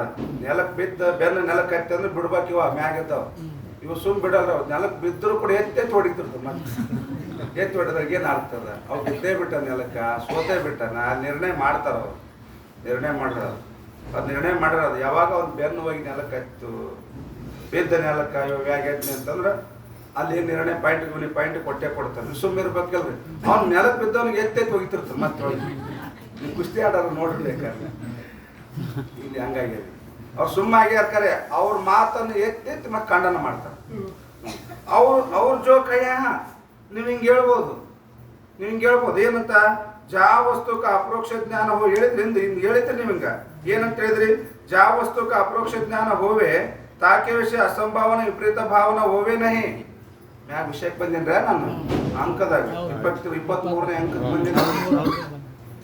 ದೊಡ್ಡ ಸಮಸ್ಯೆ ತಳಗ ಮ್ಯಾಗ ಅಡ್ಡಾಡೋದು. ಒಂದೇ ಗ್ರಂಥಿದ್ರಿ ಪ್ರಾಬ್ಲಮ್ ಇರಲ್ರ. ಸ್ವಲ್ಪ ಕನ್ನಡ ನಮ್ಮ ಹಿಂದಿ ಹಿಂಗಾದ್ರೆ ಸ್ವಲ್ಪ ಮಾಡ್ತಾರ. ನೀವು ಹಿಂಗೆ ಹೇಳಿದ್ರಪ್ಪ, ವಿದ್ಯಾರಣ್ಯ ಸ್ವಾಮಿಗಳಿಗೆ ಹೇಳ್ತಾರೆ ಮುಖ್ಯ ಸಿದ್ಧಾಂತವಾದಿಗಳು ಸಂಕ್ಷೇಪ. ನೀವು ಹಿಂಗಿಂದ ಹೇಳಿದ್ರಿ ನಮ್ಗೆ ಹಿಂಗ ಏನಂತ ಹೇಳಿದ್ರಿ ನೋಡ್ರಿ. ಜಾ ವಸ್ತುಕ್ಕೆ ಅಪರೋಕ್ಷ ಜ್ಞಾನ ಹೋಗಿ ತಾಕೆ ವಿಷಯ ಅಸಂಭಾವನ ವಿಪರೀತ ಭಾವನ ಹೋವೇ ನೈ. ವಿದ್ಯಾರಣ್ಯ ಸ್ವಾಮಿಗಳು ಹೇಳಿದ್ರೆ ಅಲ್ಲೋ, ಯಾವ ವಸ್ತುವಿಂದು ಅಪರೋಕ್ಷ ಜ್ಞಾನ ಆಗುತ್ತದೆಯೋ ಅದ್ರ ಸಂಶಯನೇ ಬರಂಗಿಲ್ಲ. ಅಪರೋಕ್ಷನೇ ಆಗಿರ್ತದ, ಸಂಶಯನೇ ಬರಂಗಿಲ್ಲ, ವಿಪರೀತ ಭಾವನೆ ಬರಂಗಿಲ್ಲ. ಮತ್ತೆ ಶ್ರವಣಾದಿಗಳು ವ್ಯರ್ಥ ಆಗ್ತಾವ ನಿಮ್ಮ ಮತದೊಳಗ. ವಿದ್ಯಾರಣ್ಯ ಸ್ವಾಮಿಗಳು ಹೇಳಿದ್ರು ತಮ್ಮ ಮತ ಪ್ರತಿಪಾದನೆ ಮಾಡುವಾಗ, ಇವ್ರ ಮತ ಖಂಡನೆ ಮಾಡಿದ್ರು ಅವರು. ನೀವು ಏನ್ರಿ ಇವ್ರು ಅಂದಿದ್ರು, ಇಲ್ಲ ಯಾರಿಗೆ ಮಹಾವಾಕ್ಯ ಉಪದೇಶದಿಂದ ಅಪರೋಕ್ಷ ಜ್ಞಾನ ಆಗ್ತದ ಆಯ್ತು ಅಂದ್ರು. ಮತ್ತೆ ಶ್ರವಣಾದಿಗಳು ನಮ್ಮ ಮತ್ತೆ ವ್ಯರ್ಥ ಆಗಲ್ಲ. ಯಾಕಂದ್ರೆ ಯಾರು ದೋಷ ಅದೋ ಅವ್ರು ಶ್ರವಣಾದಿಗಳು ಮಾಡ್ತಾರ ಅಂದ್ರು ಕೂಡ ಇವ್ರನ್ನ ಅಲ್ರಿ. ಮಹಾವಾಕ್ಯದಿಂದ ಅಪರೋಕ್ಷ ಜ್ಞಾನ ಆದ್ಮೇಲೆ ಮತ್ತೆ ದೋಷಗಳು ಬರಕ್ ಹೋಗ್ತಾವು. ಅದಕ್ಕೆ ನಿಮ್ಮ ಮತದ ಶ್ರವಣಾದಿಗಳು ವ್ಯರ್ಥ ಆಗುತ್ತವೆ ಅಂತ ಹೇಳಿದ್ರು ಅವ್ರು. ಹಿಂಗೆ ಹೇಳಿದ್ರಿ ನೀವಿಂದ ಅವ್ರು ನೆನಪು ಮಾಡ್ತಾರ. ಮಾತು ನೆನಪು ಮಾಡ್ಕೊಂಡು ಖಂಡನ ಮಾಡ್ತಾರೆ. ವಿಪರೀತ ಹೋವೇನೆ ಯಾಕೆ ಶ್ರವಣಾದಿಗೆ ವಿಫಲ ಹೋಗಿ ಶ್ರವಣಾದಿಗಳು ನಿಮ್ಮ ಮತದಲ್ಲಿ ವ್ಯರ್ಥವಾಗುತ್ತವೆ ಅಂತ ನೀವು ಹಿಂಗಿಂದ ಹೇಳಿದ್ರಿ. ಸೋ ಶಂಕಾ ಬಲಿ ನಹಿ. ನೀವು ಹಿಂಗೆ ಹೇಳುವುದು ಸಂಭವಿಸುವುದಿಲ್ಲ. ಏಕದೇಶವಾದಿಗಳು ವಿದ್ಯಾರಣ್ಯ ಸ್ವಾಮಿಗಳು ನಮ್ಮ ಮತದೊಳಗ ನೀವು ವಿಫಲ ಆಗ್ತಾವ, ಶ್ರವಣಾದಿಗಳು ವ್ಯರ್ಥ ಆಗ್ತಾವ ಅಂತ ಹೇಳಿದ್ರಲ್ಲ, ಆ ಮಾತು ಸಂಭವಿಸುವುದಿಲ್ಲ. ಯಾಕಾಯ್ತೆ? जैसे राजा को बच्चों का नेत्र से अपरोक्ष ज्ञान हुए थे भी विपरीत भावना दूरी हुए नहीं. ಒಂದು ಉದಾಹರಣೆ ಕೊಡ್ತಾರೋ, 5ನೇ ತರಂಗದ ಬರ್ತದೆ ಕತೆ. ಬಚ್ಚು ಮಂತ್ರಿಯ ಕತೆ 5ನೇ ತರಂಗದ ಬರ್ತದ. ಅಲ್ಲಿ ಒಂದು ಉದಾಹರಣೆ ಕೊಡ್ತಾರೋ, ಏನಪ್ಪಾ ಅಪರೋಕ್ಷ ಜ್ಞಾನ ಆದ್ಮೇಲೆ ಸಂಶಯ ವಿಪರೀತ ಭಾವನೆ ಬರಂಗಿಲ್ಲ ಅಂತ ವಿದ್ಯಾರಣ್ಯ ಸ್ವಾಮಿಗಳು ಹೇಳಿದ್ರು. ಅದಕ್ಕೆ ಇವ್ರಂತಾರ ಅಪರೋಕ್ಷ ಜ್ಞಾನ ಆದ್ರೂ ಕೂಡ ಸಂಶಯ ವಿಪರೀತ ಭಾವನೆ ಬರುತ್ತವೆ. ಅಪರೋಕ್ಷ ಜ್ಞಾನ ಆದ್ರೆ ಅದಕ್ಕೆ ಜ್ಞಾನ ರಕ್ಷಾ ಅಂತ ಒಂದು ಕೊಟ್ಟರು. ಒಂದು ಜ್ಞಾನ ರಕ್ಷಾ ಆದಂತ ಜ್ಞಾನ ಮಾಡ್ಕೊಳ್ಳೋ ತಡತ್ತಲ್ಲ, ಆದ ಜ್ಞಾನ ಉಳಿಸ್ಕೊಂಡು ಹೋಗ್ಬೇಕಲ್ಲ ಪರಿತನ. ಅದು ಬಹಳ ಮುಖ್ಯ ಅದ. ಜ್ಞಾನ ಆಗದ್ ತಡ ಅಲ್ಲ, ಜ್ಞಾನ ಅದೇ ಆಗ್ತದ. ಗುರುಗಳು ಹೇಳಿದ್ಮೇಲೆ ಜ್ಞಾನ ಅದೇ ಆಗ್ತದ. ಆದಂತ ಜ್ಞಾನ ಉಳಿಬೇಕಲ್ಲ. ಅದೇನು ಒಂದು ದಿನ ಉಳಿಬೇಕು, ಒಂದಿನ ಉಳಿದು ಸಾಕ, ಒಂದ್ ತಿಂಗಳು ಉಳಿದು ಸಾಕ. ಎಲ್ಲಿ ತರ ಇರ್ಬೇಕದ? ಮೋಕ್ಷ ಆಗತನ ಇರ್ಬೇಕದ ಜ್ಞಾನ ನಂಬಲ್ಲಿ. ಯಾವಾಗ ಯಾವ ರೀತಿ ತೆರಿ ಬಂದು ಹೊಡೆದು ಜ್ಞಾನ ಹಾಳು ಮಾಡ್ತೋ ಗೊತ್ತಿಲ್ಲ. ಅದಕ್ಕೆ ಜ್ಞಾನ ರಕ್ಷಾ ಸದಾ ಸಾಧನದೊಳಗಿರಬೇಕು ಅಂತಾರವ್ರು. ಅಲ್ರಿ ತತ್ವಜ್ಞಾನ ಆದ ಮೇಲೆ, ಕೃತಕೃತ್ಯ ಆದ ಮೇಲೆ ಅವನಿಗೆ ಶಾಸ್ತ್ರಗಳು ತತ್ವಜ್ಞಾನ, ವಾಸನಾಶಯ, ಮನೋನಾಶ ಅಭ್ಯಾಸ ಹೇಳ್ತಾರೆ. ಜೀವನ್ಮುಕ್ತಿ ವಿಲಕ್ಷಣ ಆನಂದದಕ್ಕೆ ಅಭ್ಯಾಸ ಅವ್ರಿಗೆ. ಮತ್ತು ನಾವು ನಮಗೆ ಅಭ್ಯಾಸ ಇಲ್ಲ ಇರ್ತಾರೆ ಮುಗಿತ ನಮ್ಮದು ಗುರುಗಳು ಇದ್ಮ್ಯಾಗ ಇಲ್ಲ. ಕೃತಕೃತ್ಯ ಆದವನಿಗೆ ನೀನು ಜೀವನ್ಮುಕ್ತಿ ವಿಲಕ್ಷಣ ಆನಂದ ಬೇಕಾಗಿತ್ತು ಅಂದ್ರೆ ಅಭ್ಯಾಸ ಮಾಡು. ನೀನು ವಾಸನಾಕ್ಷಯ ಮನೋನಾಶ ಅಭ್ಯಾಸ ಮಾಡು ಅಂತ ಹೇಳ್ತಾರೆ. ಅದಕ್ಕೆ ಅವ್ರಂತಾರ ಇಲ್ಲಿ ವರ್ಚುನ ಮಂತ್ರಿ ಉದಾಹರಣೆ ಹೇಳಿದರು. ವರ್ಚು ಮಂತ್ರಿ ನೋಡಿ ಏನಾಯಿತು, ವರ್ಚು ಮಂತ್ರಿ ಒಳಗ ಮಂತ್ರಿ ಇದ್ದ, ರಾಜನಿಗೆ ಪ್ರಿಯವಾದಂಥ ಮಂತ್ರಿ ಇದ್ದ. ಯಾವಾಗ ಯುದ್ಧ ನಡೆದ್ರು ಕೂಡ ಮಂತ್ರಿ ಸಮೀಪ ಇಟ್ಕೊಂಡು ಉಳಿದರಿಗೆ ಕಳಿಸ್ತಿದ್ರು. ರಾಜ ಯುದ್ಧ ಮಾಡಾಕ ಉಳಿದರಿಗೆ ಕಳಿಸ್ತಿದ್ದ. ಒಂದು ಸಲ ಅವನು ಏನಾಯ್ತು, ಅವನ ಮ್ಯಾಗ ದ್ವೇಷ ಅಲ್ಲಿ ಸಮೀಪದಕ್ಕಂಥವ್ರಿಗೆ ಬರೀ ಉದ್ದೆ ಭಾರಿ ನಡೀತಪ್ಪ ಗುರುಗಳು, ಆ ರಾಜನ ಬಲ್ಲಿ ಹೆಂಗಾರ ಮಾಡಿ ಆ ಪದವಿ ಕಸ್ಕೋಗ್ರು. ಆ ಮಂತ್ರಿ ಪದವಿಯಿಂದ ಇಳಿಸ್ಬೇಕು ಅವನಿಗೆ. ಭಾಳ ಉದಾಡಕೈತೆನ್ನ ಮತ್ತೆ ಹೂವಿ ಕೇಳಿರ್ತಾರೆ ನೋಡ್ರಿ. ಮತ್ತೆ ಬಸವಣ್ಣವ್ರಿಗೆ ಯಾರು ಇದು ಮಾಡೋದು ಇಂಥವ್ರೆ ಮಾಡಿದ್ರೆ ಅಲ್ಲಿ ಇರ್ತಕ್ಕಂಥವ್ರು ವಿಜಯರಾಜನಿಗೆ ಯುದ್ಧ ಹೇಳಿಬಿಟ್ರು. ಹಂಗೆ ಬರ್ಚೋ ಮಂದಿ ಹೆಂಗಾರ ಮಾಡಿ ಒಂದ್ಸಲ ಯುದ್ಧ ಅಲ್ಲಿ ಜಗಳ ಆಯ್ತು, ಯುದ್ಧ ನಡೀತು. ಅವಾಗ ರಾಜ ಏನು ಮಾಡಿದ್ರೆ ಕಳಿಸ್ರು. ಅವಾಗ ಎಲ್ಲರೂ ಒಂದಷ್ಟು ಮಂದಿ ಕೂಡಿ ಒಗ್ಗಟ್ಟಾಗಿ ಬಂದ್ರಿ. ಅವರು ರಾಜನ ಬರೀ ಯಾವಾಗ ನೋಡ್ರು ಕೂಡ ಯುದ್ಧಕ್ಕೆ ನಾವೇ ಹೋಗ್ಬೇಕಲ್ರಿ, ಮತ್ತೆ ನಿಮ್ಮ ಸಮೀಪ ಅದನ್ನ ಅವ್ನು ಬರ್ಚು ಮಂತ್ರಿ ಕಳಿಸ್ರಿ ಯುದ್ಧಕ್ಕೆ. ಅವನಾದ್ರೆ ಅವನ ಬದುಕೆ ಉಳಿಬೇಕು, ನಾವು ಅವ್ರ ಯುದ್ಧ ಮಾಡಿ ಸತ್ತು ಹೋಗ್ಬೇಕು. ಜಗಳ ತೆಗೆದು ರಾಜನ ಜೋಡಿರಿ ಅವ್ರು ಉಳಿದಾರೆ ಎಲ್ಲರೂ. ಅವನಿಗೆ ಕಳಿಸ್ರಿ. ಅವನು ರಾಜ ಪಾಪ ಭಾಳ ಪ್ರಿಯವಾದ, ರಾಜನಿಗೆ ಭಾಳ ಪ್ರಿಯ ಇದ್ದ ಬರ್ಚು ಮಂತ್ರಿ. ವಿವೇಕವಂತ ಇದ್ದ, ವಿಚಾರವಂತ ಇದ್ದ. ಅವನ ಅವಶ್ಯಕತೆ ರಾಜನಿಗಿತ್ತು. ಅವಾಗ ರಾಜ ಏನು ಹೇಳಿಲ್ಲ. ಅವಾಗ ಬರ್ಚು ಮಂತ್ರಿ ಗೊತ್ತಾಯ್ತು. ಬರ್ಚು ಮಂತ್ರಿಗೆ ಏನಪ್ಪ ಯಾಕೋ ಎಲ್ಲರೂ ನನ್ನ ಮ್ಯಾಗ ದ್ವೇಷ ಮಾಡಕತ್ಯಾರ. ಇಷ್ಟಲ್ಲಿ ವಿಚಾರವಂತ ಇದ್ನಲ್ಲ. ಅವಂದ ರಾಜ ಹೇಳಕ್ಕಿಂತ ರಾಜರೇ ನನಗೆ ಅಪ್ಪಣೆ ಕೊಡ್ರಿ, ನಾನೇ ಹೋಗ್ತೀನಿ ಯುದ್ಧಕ್ಕೆ ಅಂತ ಒಪ್ಕೊಂಡ. ಯುದ್ಧಕ್ಕೆ ಹೋದ. ಯುದ್ಧಕ್ಕೆ ಹೋದ ತಕ್ಷಣನೇ ಅಲ್ಲಿ ಸಾಯ್ತಾನಂತ ಇವರೆಲ್ಲ ತಿಳ್ಕೊಂಡಿದ್ರು. ಅವನು ನಿಪುಣ ಇದ್ದ, ಯುದ್ಧ ಚಾಣಾಕ್ಷ ಇದ್ದ, ನಿಪುಣ ಇದ್ದ. ಇವ ಬರ್ಚು ಹೆಂಗಾರ ಯುದ್ಧಕ್ಕೆ ಹೋಗ್ಯಾನ, ಅವ ಸಾಯ್ತಾನ, ನಾವೇ ಆ ಮಂತ್ರಿ ನಾವೇ ಆಗ್ಬೇಕು ಅಂತ ತಿಳ್ಕೊಂಡು ವಿಚಾರ ಮಾಡಿದ್ರು. ಅಲ್ಲಿ ನೋಡಿದ್ರೆ ಯುದ್ಧದೊಳಗ ಎಲ್ಲರಿಗೂ ಹೊಡೆದಾಕಿದ, ಅವನು ಸಾಯ್ಲೇ ಇಲ್ಲವ. ಅದು ಇವ್ರಿಗೆ ಗೊತ್ತಾಯ್ತು. ಗೊತ್ತಾಗಿ ಏನು ಮಾಡಿದ್ರು, ಇನ್ನೊಂದು ಉಪಾಯ ಮಾಡಿದ್ರು. ಹಿಂಗಾದ್ರೂ ಬಗೆಹರಿಲ್ಬಾ ಅಂತ ತಿಳ್ಕೊಂಡು ರಾಜಾಗ ಬಂದು ಇನ್ನೂ ಅಲ್ಲಿ ಯುದ್ಧನೂ ಸ್ವಲ್ಪ ನಡೆದದ. ಇವ ಸಾಯಲ್ಬಾ ಅಂತ ಗೊತ್ತಾದ ತಕ್ಷಣ ಬಂದು ರಾಜ ಬರ್ಚು ಮಂತ್ರಿ ಸತ್ನಂತ ಸುಳ್ಳು ಹೇಳ್ಬಿಡು. ಬರ್ಚು ಮಂತ್ರಿ ಸತ್ತ. ಇಮಿಡಿಯೇಟ್ಲಿ ಇನ್ನೊಬ್ಬ ಮಂತ್ರಿ ಬೇಕಲ್ಲ, ಇನ್ನೊಬ್ಬ ಮಂತ್ರಿ ಬೇಕಂತ ತಿಳ್ಕೊಂಡು ಬರ್ಚು ಮಂತ್ರಿ ಸತ್ತನಂತ ಸುಳ್ಳು ಸುದ್ದಿ ಹೇಳಿ ಆ ರಾಜನ ಬುದ್ಧಿ ಭ್ರಷ್ಟ ಮಾಡಿ ತಾವೇ ಮಂತ್ರಿ ಆದ. ಮಂತ್ರಿ ಆದ ತಕ್ಷಣ ಅವನ ಕೈಗೆ ಅಧಿಕಾರ ಸಿಕ್ತಲ್ಲ, ಮಂತ್ರಿ ಸಿಕ್ತ. ಅವ ಅಂದ್ರ ಅವನು ಒಟ್ಟು ಅರಮನೆಗೆ ಬರ್ಲಾರ್ದಂಗ ಅಲ್ಲೇ ಮುಗಿಸ್ಬಿಟ್ಟ. ಆ ಬರ್ಚು ಮಂತ್ರಿ ಒಳ್ಳೆ ಯಾಕ ಸುಳ್ಳು ಹೇಳಿವ್ ರಾಜಾಗ. ಸುಳ್ಳು ಹೇಳಿದ್ ಗೊತ್ತಾಯ್ತಂದ್ರೆ ನಮಗ್ ಬರ್ತದೆ ಈಗ ಪ್ರಾಣ ಸಂಕಟ. ಅದಕ್ಕ ಅವ ಯುದ್ಧ ಅವ ಜಯಿಸ್ಬೋದು ಯುದ್ಧ, ಆದ್ರೆ ಜಯಿಸಿ ಬರುವಾಗ ಅವ್ರಿಗೆ ಕೊಂದು ಅಲ್ಲೇ ಮುಗಿಸಿಬಿಡ್ರಿ, ಒಳ್ಳೆ ರಾಜನ ಭೇಟಿ ಮಾಡಿಸ್ಕೊಡ್ಬಾರ್ದು ಅಂತ ಹೇಳಿ. ಆ ತಕ್ಷಣನೇ ಅವಾಗ ಮೂವತ್ತು ಎಲ್ಲರೂ ಅದು ಯಾರೋ ಕಿವಿ ಮುಖಾಂತರವಾಗಿ ಬರ್ಚು ಮಂತ್ರಿ ಗೊತ್ತಾಯ್ತು. ಹಿಂಗ ಕೂಯಕ್ಕೆ ಆದ್ರೆ ರಾಜ ಇನ್ನೊಬ್ಬ ಮಂತ್ರಿ ಘೋಷಣೆ ಮಾಡ್ಯಾರ, ನೀ ಸತ್ತಾನಂತ ಸುಳ್ಳು ಹೇಳ್ಯಾರ, ಸುಳ್ಳು ರಾಜನ ಬುದ್ಧಿ ಭ್ರಷ್ಟ ಮಾಡ್ಯಾರ. ರಾಜ ನಿಮ್ಮ ಪದವಿ ತೆಗೆದು ಇನ್ನೊಬ್ರು ನಿಮ್ಮ ಪದವಿ ಇನ್ನೊಬ್ರಿಗೆ ಸೇರ್ಪಡೆ ಮಾಡ್ಕೊಂಡಾರ. ನೀ ಅಲ್ಲಿ ಹೋದ್ರಪ್ಪ ಅಂದ್ರೆ ಅವರೆಲ್ಲರೂ ಒಂದಾಗ್ಯಾರ, ಒಗ್ಗಟ್ಟಾಗ್ಯಾರ, ನಿನಗೆ ಉಳಿಸಂಗಿಲ್ಲ ಅವರು ಅಂದ ತಕ್ಷಣ ಬರ್ಚು ಮಂತ್ರಿ ವೈರಾಗ್ಯವಂತನಾರ. ಬೇಡ ಒಳ್ಳೆ ರಾಜನ ಅರಮನೆಗೆ ಹೋಗೋದು ಬೇಡ, ರಾಜ ಸತ್ಯ ತಿಳಿಸೋದು ಬೇಡ, ನಾನು ಬದುಕಿದ್ರು ಸಾಕು ಅಂತ ತಿಳ್ಕೊಂಡು ಏನು ಮಾಡಿದ, ವೇಷ ಬದಲಿ ಮಾಡ್ಕೊಂಡು ಮಂತ್ರಿ ವೇಷವೆಲ್ಲ ತೆಗೆದು ಹೆಂಗಾದ್ರೆ ನನಗೆ ಬಿಡಂಗಿಲ್ಲ ಇವ್ರು, ಅವರೆಲ್ಲ ಅಧಿಕಾರ ಸಿಕ್ತಲ್ಲ, ಅವ್ರ ಕೈಗೆ ಅಧಿಕಾರ ಸಿಕ್ಕದ, ಇನ್ನು ಬಿಡಂಗಿಲ್ಲ ಬಾ ಅಂತ ತಿಳ್ಕೊಂಡು ಅವ ದೇಶವಾರಿ ಹೋಗ್ಬಿಟ್ಟು. ದೇಶವಾರಿ ಹೋದ ತಕ್ಷಣನೇ ಇವರಿಗೆ ಅವ ಸತ್ತಿಲ್ಲ ಅನ್ನೋದು ಗೊತ್ತು, ಹೊಡೆದಿಲ್ಲ ಅನ್ನೋದು ಗೊತ್ತು. ಅವ ಬದುಕ್ಯಾನ, ಇವತ್ತಿಲ್ಲ ನಾಳೆ ಗೊತ್ತಾಗದೆ ರಾಜ ಆಗಿದ ಸುದ್ದಿ. ಯಾವುದೋ ರೂಪದಾಗ ರಾಜ ಇವತ್ತಿಲ್ಲ ನಾಳೆ ಗೊತ್ತಾಗದಂತ ತಿಳ್ಕೊಂಡು ರಾಜನ ಬುದ್ಧಿ ಭ್ರಷ್ಟ ಮಾಡ್ಬೇಕಂತ ತಿಳ್ಕೊಂಡು ಏನು ಮಾಡಿದ್ರು, ರಾಜ ಬಂದು ಹೇಳಿದ್ರು, ರಾಜರ ಬರ್ಚು ಮಂತ್ರಿ ಇದ್ನಲ್ಲ ಸತ್ತನಲ್ರಿ ಮನ್ ಯುದ್ಧದಾಗ ದೊಡ್ಡ ದೇವ್ವಾಗ್ಯಾನ್ರಿ ಅಂತ, ದೊಡ್ಡ ದೇವ್ವಾಗ್ಯಾನ್ರಿ ಅಂತ. ಅದಕ್ಕೆ ಹೇಳ್ತಾರ ದೊಡ್ಡವ್ರಿಗೆ ಕಿವಿನೇ ಕಣ್ಣು ಅಂತ. ಯಾರು ಏನು ಹೇಳ್ತಾರ ಮುನೆ ಅಂತವು. ಅದಕ್ಕೆ ಪ್ರತ್ಯಕ್ಷ ಕಂಡು ಪ್ರಮಾಣಿಸಿ ನೋಡು ಅಂತ ಹೇಳ್ತಾರೆ. ದೊಡ್ಡರಿಗೆ ಏನಿರ್ತಾವ, ದೊಡ್ಡರಂತ ಯಾರಿಗೆ ಕರಿತಾರೆ, ಯಾರಿಗೆ ಕಿವಿ ಕಣ್ಣಾಗಿರ್ತಾವ ನೋಡ್ರಿ ಅವ್ರಿಗೆ ದೊಡ್ಡರ ಅಂತ. ಕಿವಿ ಕಣ್ಣು ಅಂದ್ರೆ ಗೊತ್ತಾಗ್ತದೆ. ಯಾರು ಏನ್ ಹೇಳ್ತಾರ ಹ್ಞೂ ಅಂತ ಒಬ್ಬ ಮಾಡೋದು, ಅದು ವಿಚಾರ ಮಾಡೋದಿಲ್ಲ, ಹಿಂದ ಮುಂದೆ ಸರಿಯೋ ತಪ್ಪು ಅಂತ ವಿಚಾರ ಮಾಡೋದಿಲ್ಲ. ಯಾರೇನು ಕಿವಿ ಓದ್ತಾರ ಅದೇ ಸರಿ ಅಂತ. ಅವ ರಾಜ ಮೇಲೆ ಮೂರ್ಖ ಮನುಷ್ಯ ದೇವ್ವಾಗ್ಯನ ಅಂತ ಅಂದ ತಕ್ಷಣ ದೇವ ಆದ್ರಾಗಿರ್ಬೇಕು. ಯಾಕೆ ವಯಸ್ಸಿತ್ತು, ಇನ್ನೂ ವಯಸ್ಸಿತ್ತು, ಸತ್ತ ದೇವ ಆದ್ರಾಗಿರ್ಬೇಕಂತ ಆಯ್ತು. ಒಂದು ಸಲ ರಾಜ ಅರಣ್ಯ ಮಾರ್ಗವಾಗಿ ಹೋಗುವ ಸಮಯದೊಳಗ ಬರ್ಚು ಮಂತ್ರಿ ನೋಡ್ತಾನ ಎದುರಿಗೆ ರಾಜ ಯಾರಿಗೆ ಅದೇ ಬರ್ಚು ತನ್ನ ಮಂತ್ರಿ ಪ್ರಿಯವಾದಂತ ಮಂತ್ರಿ ಇದ್ನಲ್ಲ ಅರಣ್ಯ ಮಾರ್ಗ ಹೋಗಕತ್ತಾನ ಒಂದ್ಸಲ ಮಹಾರಾಜ ಹೊಂಟಾನ ಬರ್ಚು ನಿಂತಾನ ಎದುರುಗಡೆ ರೋಡ್ನ್ಯಾಗ ಎದುರಿಗೆ ನಿಂತಾನ ನಮ್ಮ ರಾಜ ಅಂತ ತಿಳ್ಕೊಂಡು ಅವ್ ಸಂತೋಷ ಪಡಕತ್ತಾನ ಯಾರು ಬರ್ಚು ನಮ್ಮ ರಾಜ ಬಂದವರ ಇದ್ದಲ್ಲಿಗೆ ನಾವು ಭಾಳ ದಿವಸ ಆಯ್ತು ಬಿಟ್ಟು ಬಂದು ಅಂತ ತಿಳ್ಕೊಂಡು ಬರ್ಚು ಬಹಳ ಆನಂದ ಪಡ್ತಾನ ರಾಜರೇ ನಿಮ್ ಮಂತ್ರಿ ಬರ್ಚು ಮಂತ್ರಿ ಇದ್ದೀನಿ ನಿಮ್ ಸೇವಾಕ ಇದ್ದೀನ್ರಿ ಅಂತಾನ ಇವ ಏನ್ ಮಾಡ್ತಾನ ಕುದುರೆ ಹಿಂದಕ್ಕೆ ತಿರ್ಸಿದಿವ ಏನಂದ ಯಪ್ಪ ಬರ್ಚು ದೇವ ತಿಳ್ಕೊಂಡ್ರಿವ ದೇವನ್ರಿವ ದೇವ ಮನುಷ್ಯ ಅದ ಕಣ್ಣಾರೆ ನೋಡಕತ್ತೇನ ಬರ್ಚು ಮಂತ್ರಿ ಕಣ್ಣಾರೆ ನೋಡಕತ್ತೇನ ಏನಂತ ತಿಳ್ಕೊಂಡ ಯಾಕಾಗಲ್ಲಪ್ಪ ವಿದ್ಯಾರಣ್ಯ ಸ್ವಾಮಿಗಳಿಗೆ ಕೇಳ್ತಾರ ಅವರು ಯಾರಿಗೆ ಅಪರೋಕ್ಷ ಜ್ಞಾನ ಆಗ್ತದ ಸಂಶಯನೇ ಹುಟ್ಟಂಗಲ್ಲ ಅಂತೀರಲ್ಲ ನೀವ ವಿದ್ಯಾರಣ್ಯ ಸ್ವಾಮಿಗಳಿಗೆ ಇವರು ಸಿದ್ಧಾರ್ಥಿಗಳು ಕೇಳ್ತಾರ ಅಪರೋಕ್ಷ ಜ್ಞಾನ ಆದ್ಮ್ಯಾಗ ಸಂಶಯ ಯಾಕೆ ಕೊಡ್ತದ್ರಿ ಅಂತಿರಲ್ಲ ಮತ್ತೆ ಈಗ ಅಪರೋಕ್ಷ ಪ್ರತ್ಯಕ್ಷ ಜ್ಞಾನ ಆಗಿದ್ದಲ್ಲ ಬರ್ಚು ಮಂತ್ರಿ ರಾಜ ನೋಡಕತ್ತಿರಲ್ಲ ಕಣ್ಣಾರೆ ಬರ್ಚುಗೆ ಮತ್ತೆ ನಿಶ್ಚಯ ಜ್ಞಾನ ಆಗ್ಬೇಕು ಬರ್ಚು ಅಂತ ತಿಳ್ಕೊಂಡ್ರು ನಿಶ್ಚಯ ಜ್ಞಾನ ಆಯ್ತಾನು ಏನಾಯ್ತು ಸಂಶಯ ಆಯ್ತು ದೇವ್ವ ಮೊದಲು ಸಂಶಯ ಪಟ್ಟ ಆಮ್ಯಾಗ ವಿಪರೀತ ನಿಶ್ಚಯ ಮಾಡ್ಬಿಟ್ಟ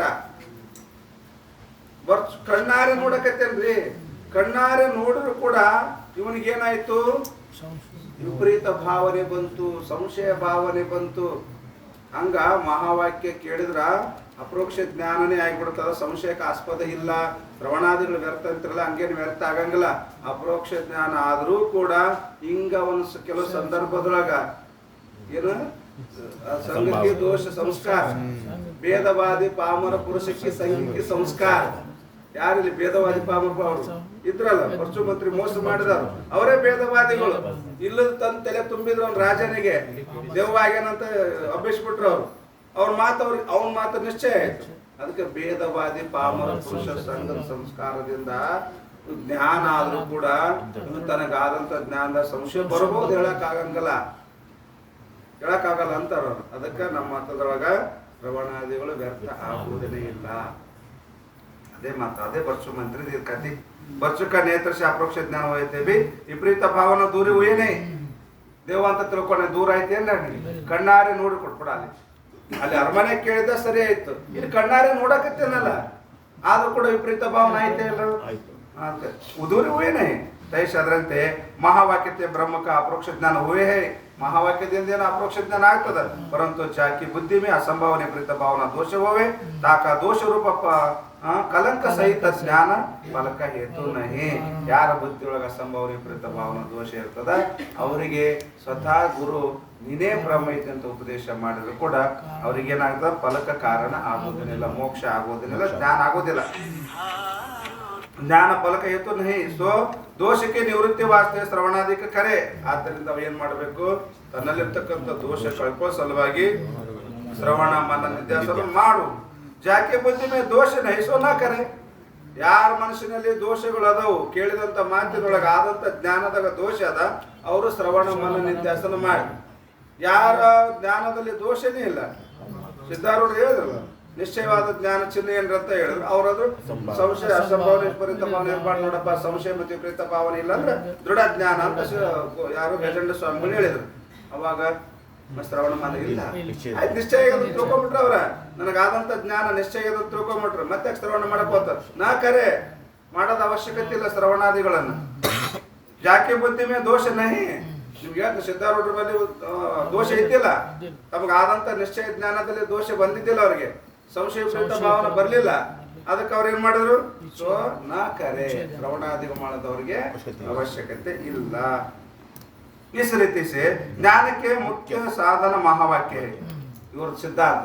ज्ञान का मुख्य साधन ಏನು ಮಹಾವಾಕ್ಯನೇ ಮುಖ್ಯ ಸಾಧನ ಶ್ರವಣಾದಿಕ नहीं ಶ್ರವಣಾದಿಗಳು ಮುಖ್ಯ ಸಾಧನ ಅಲ್ಲ ಅಂತ ಹೇಳಕತ್ತಿಲ್ಲ ಮತ್ತೆ ನಾವು ಮುಖ್ಯ ಸಾಧನ ಅಲ್ಲ दोष निवृत्ति द्वारा साधन परंतु ज्ञान का प्रतिबंधक जो दोष है ताकि नाशक है ज्ञान का प्रतिबंधकवाದಂತ ದೋಷ ಅದಲ್ಲ ಆ ದೋಷ ನಿವೃತ್ತ ನಾಶ ಮಾಡ್ತದೆ ಯಾಕೆ ಶ್ರವಣಾದಿಕ ಜ್ಞಾನಕ್ಕೆ ಹೇತು ಕೈಯೇ है ಆದ್ದರಿಂದ ಶ್ರವಣಾದಿಗಳಿಗೆ ಜ್ಞಾನಕ ಕಾರಣ ಅಂತ ಹೇಳಿ ಶ್ರವಣಾದಿಕಕ್ಕೆ ಹೇತು ವಿವೇಕಾದಿಕ ಶ್ರವಣಾದಿಗಳಿಗೆ ಕಾರಣ ವಿವೇಕಾದಿಗಳು ಯಾಕೆ ವಿವೇಕಾಧಿಕ ಜ್ಞಾನಕ್ಕೆ ಸಾಧನ ಕೈ. ಆದ್ದರಿಂದ ವಿವೇಕಾದಿಗಳು ಕೂಡ ಜ್ಞಾನಕ್ಕೆ ಸಾಧನ ಇರುತ್ತವೆ.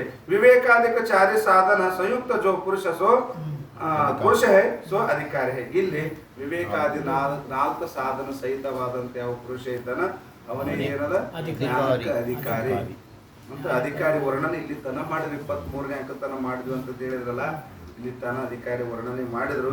ಇನ್ನೂ ಅಧಿಕಾರಿ ಹೊಡೆದ ಟಿಪ್ಪಣಿ ಅಷ್ಟೇ ಉಳ್ಕೊಂಡವಿ. ಮತ್ತೆ ಅವ್ರ ಟಿಪ್ಪಣಿಯನ್ನು ಅವ್ರು ತಗೊಂತಾರ, ಇಲ್ಲ ಬರ್ತಾರೆ, ತಗೊಳಿಲ್ಲ ಮತ್ತೆ ರಮಣಿಗೆ ಬರ್ತಲ್ಲ. ತಗೊಂಡ್ರು ಸರಿ, ತಗೊಳ್ಳಿಲ್ಲ ಅಂದ್ರೆ ಮತ್ತೆ 5 ಗಂಟೆಯಿಂದ 6 ಗಂಟೆಗೆ, ಇಲ್ಲಾಂದ್ರೆ ಮತ್ತೆ ನಮ್ಗಿದ್ದೇ ಇರ್ತದೆ. ಸದ್ಗುರುನಾಥ ಮಹಾರಾಜ್ ಕಿ ಜೈ.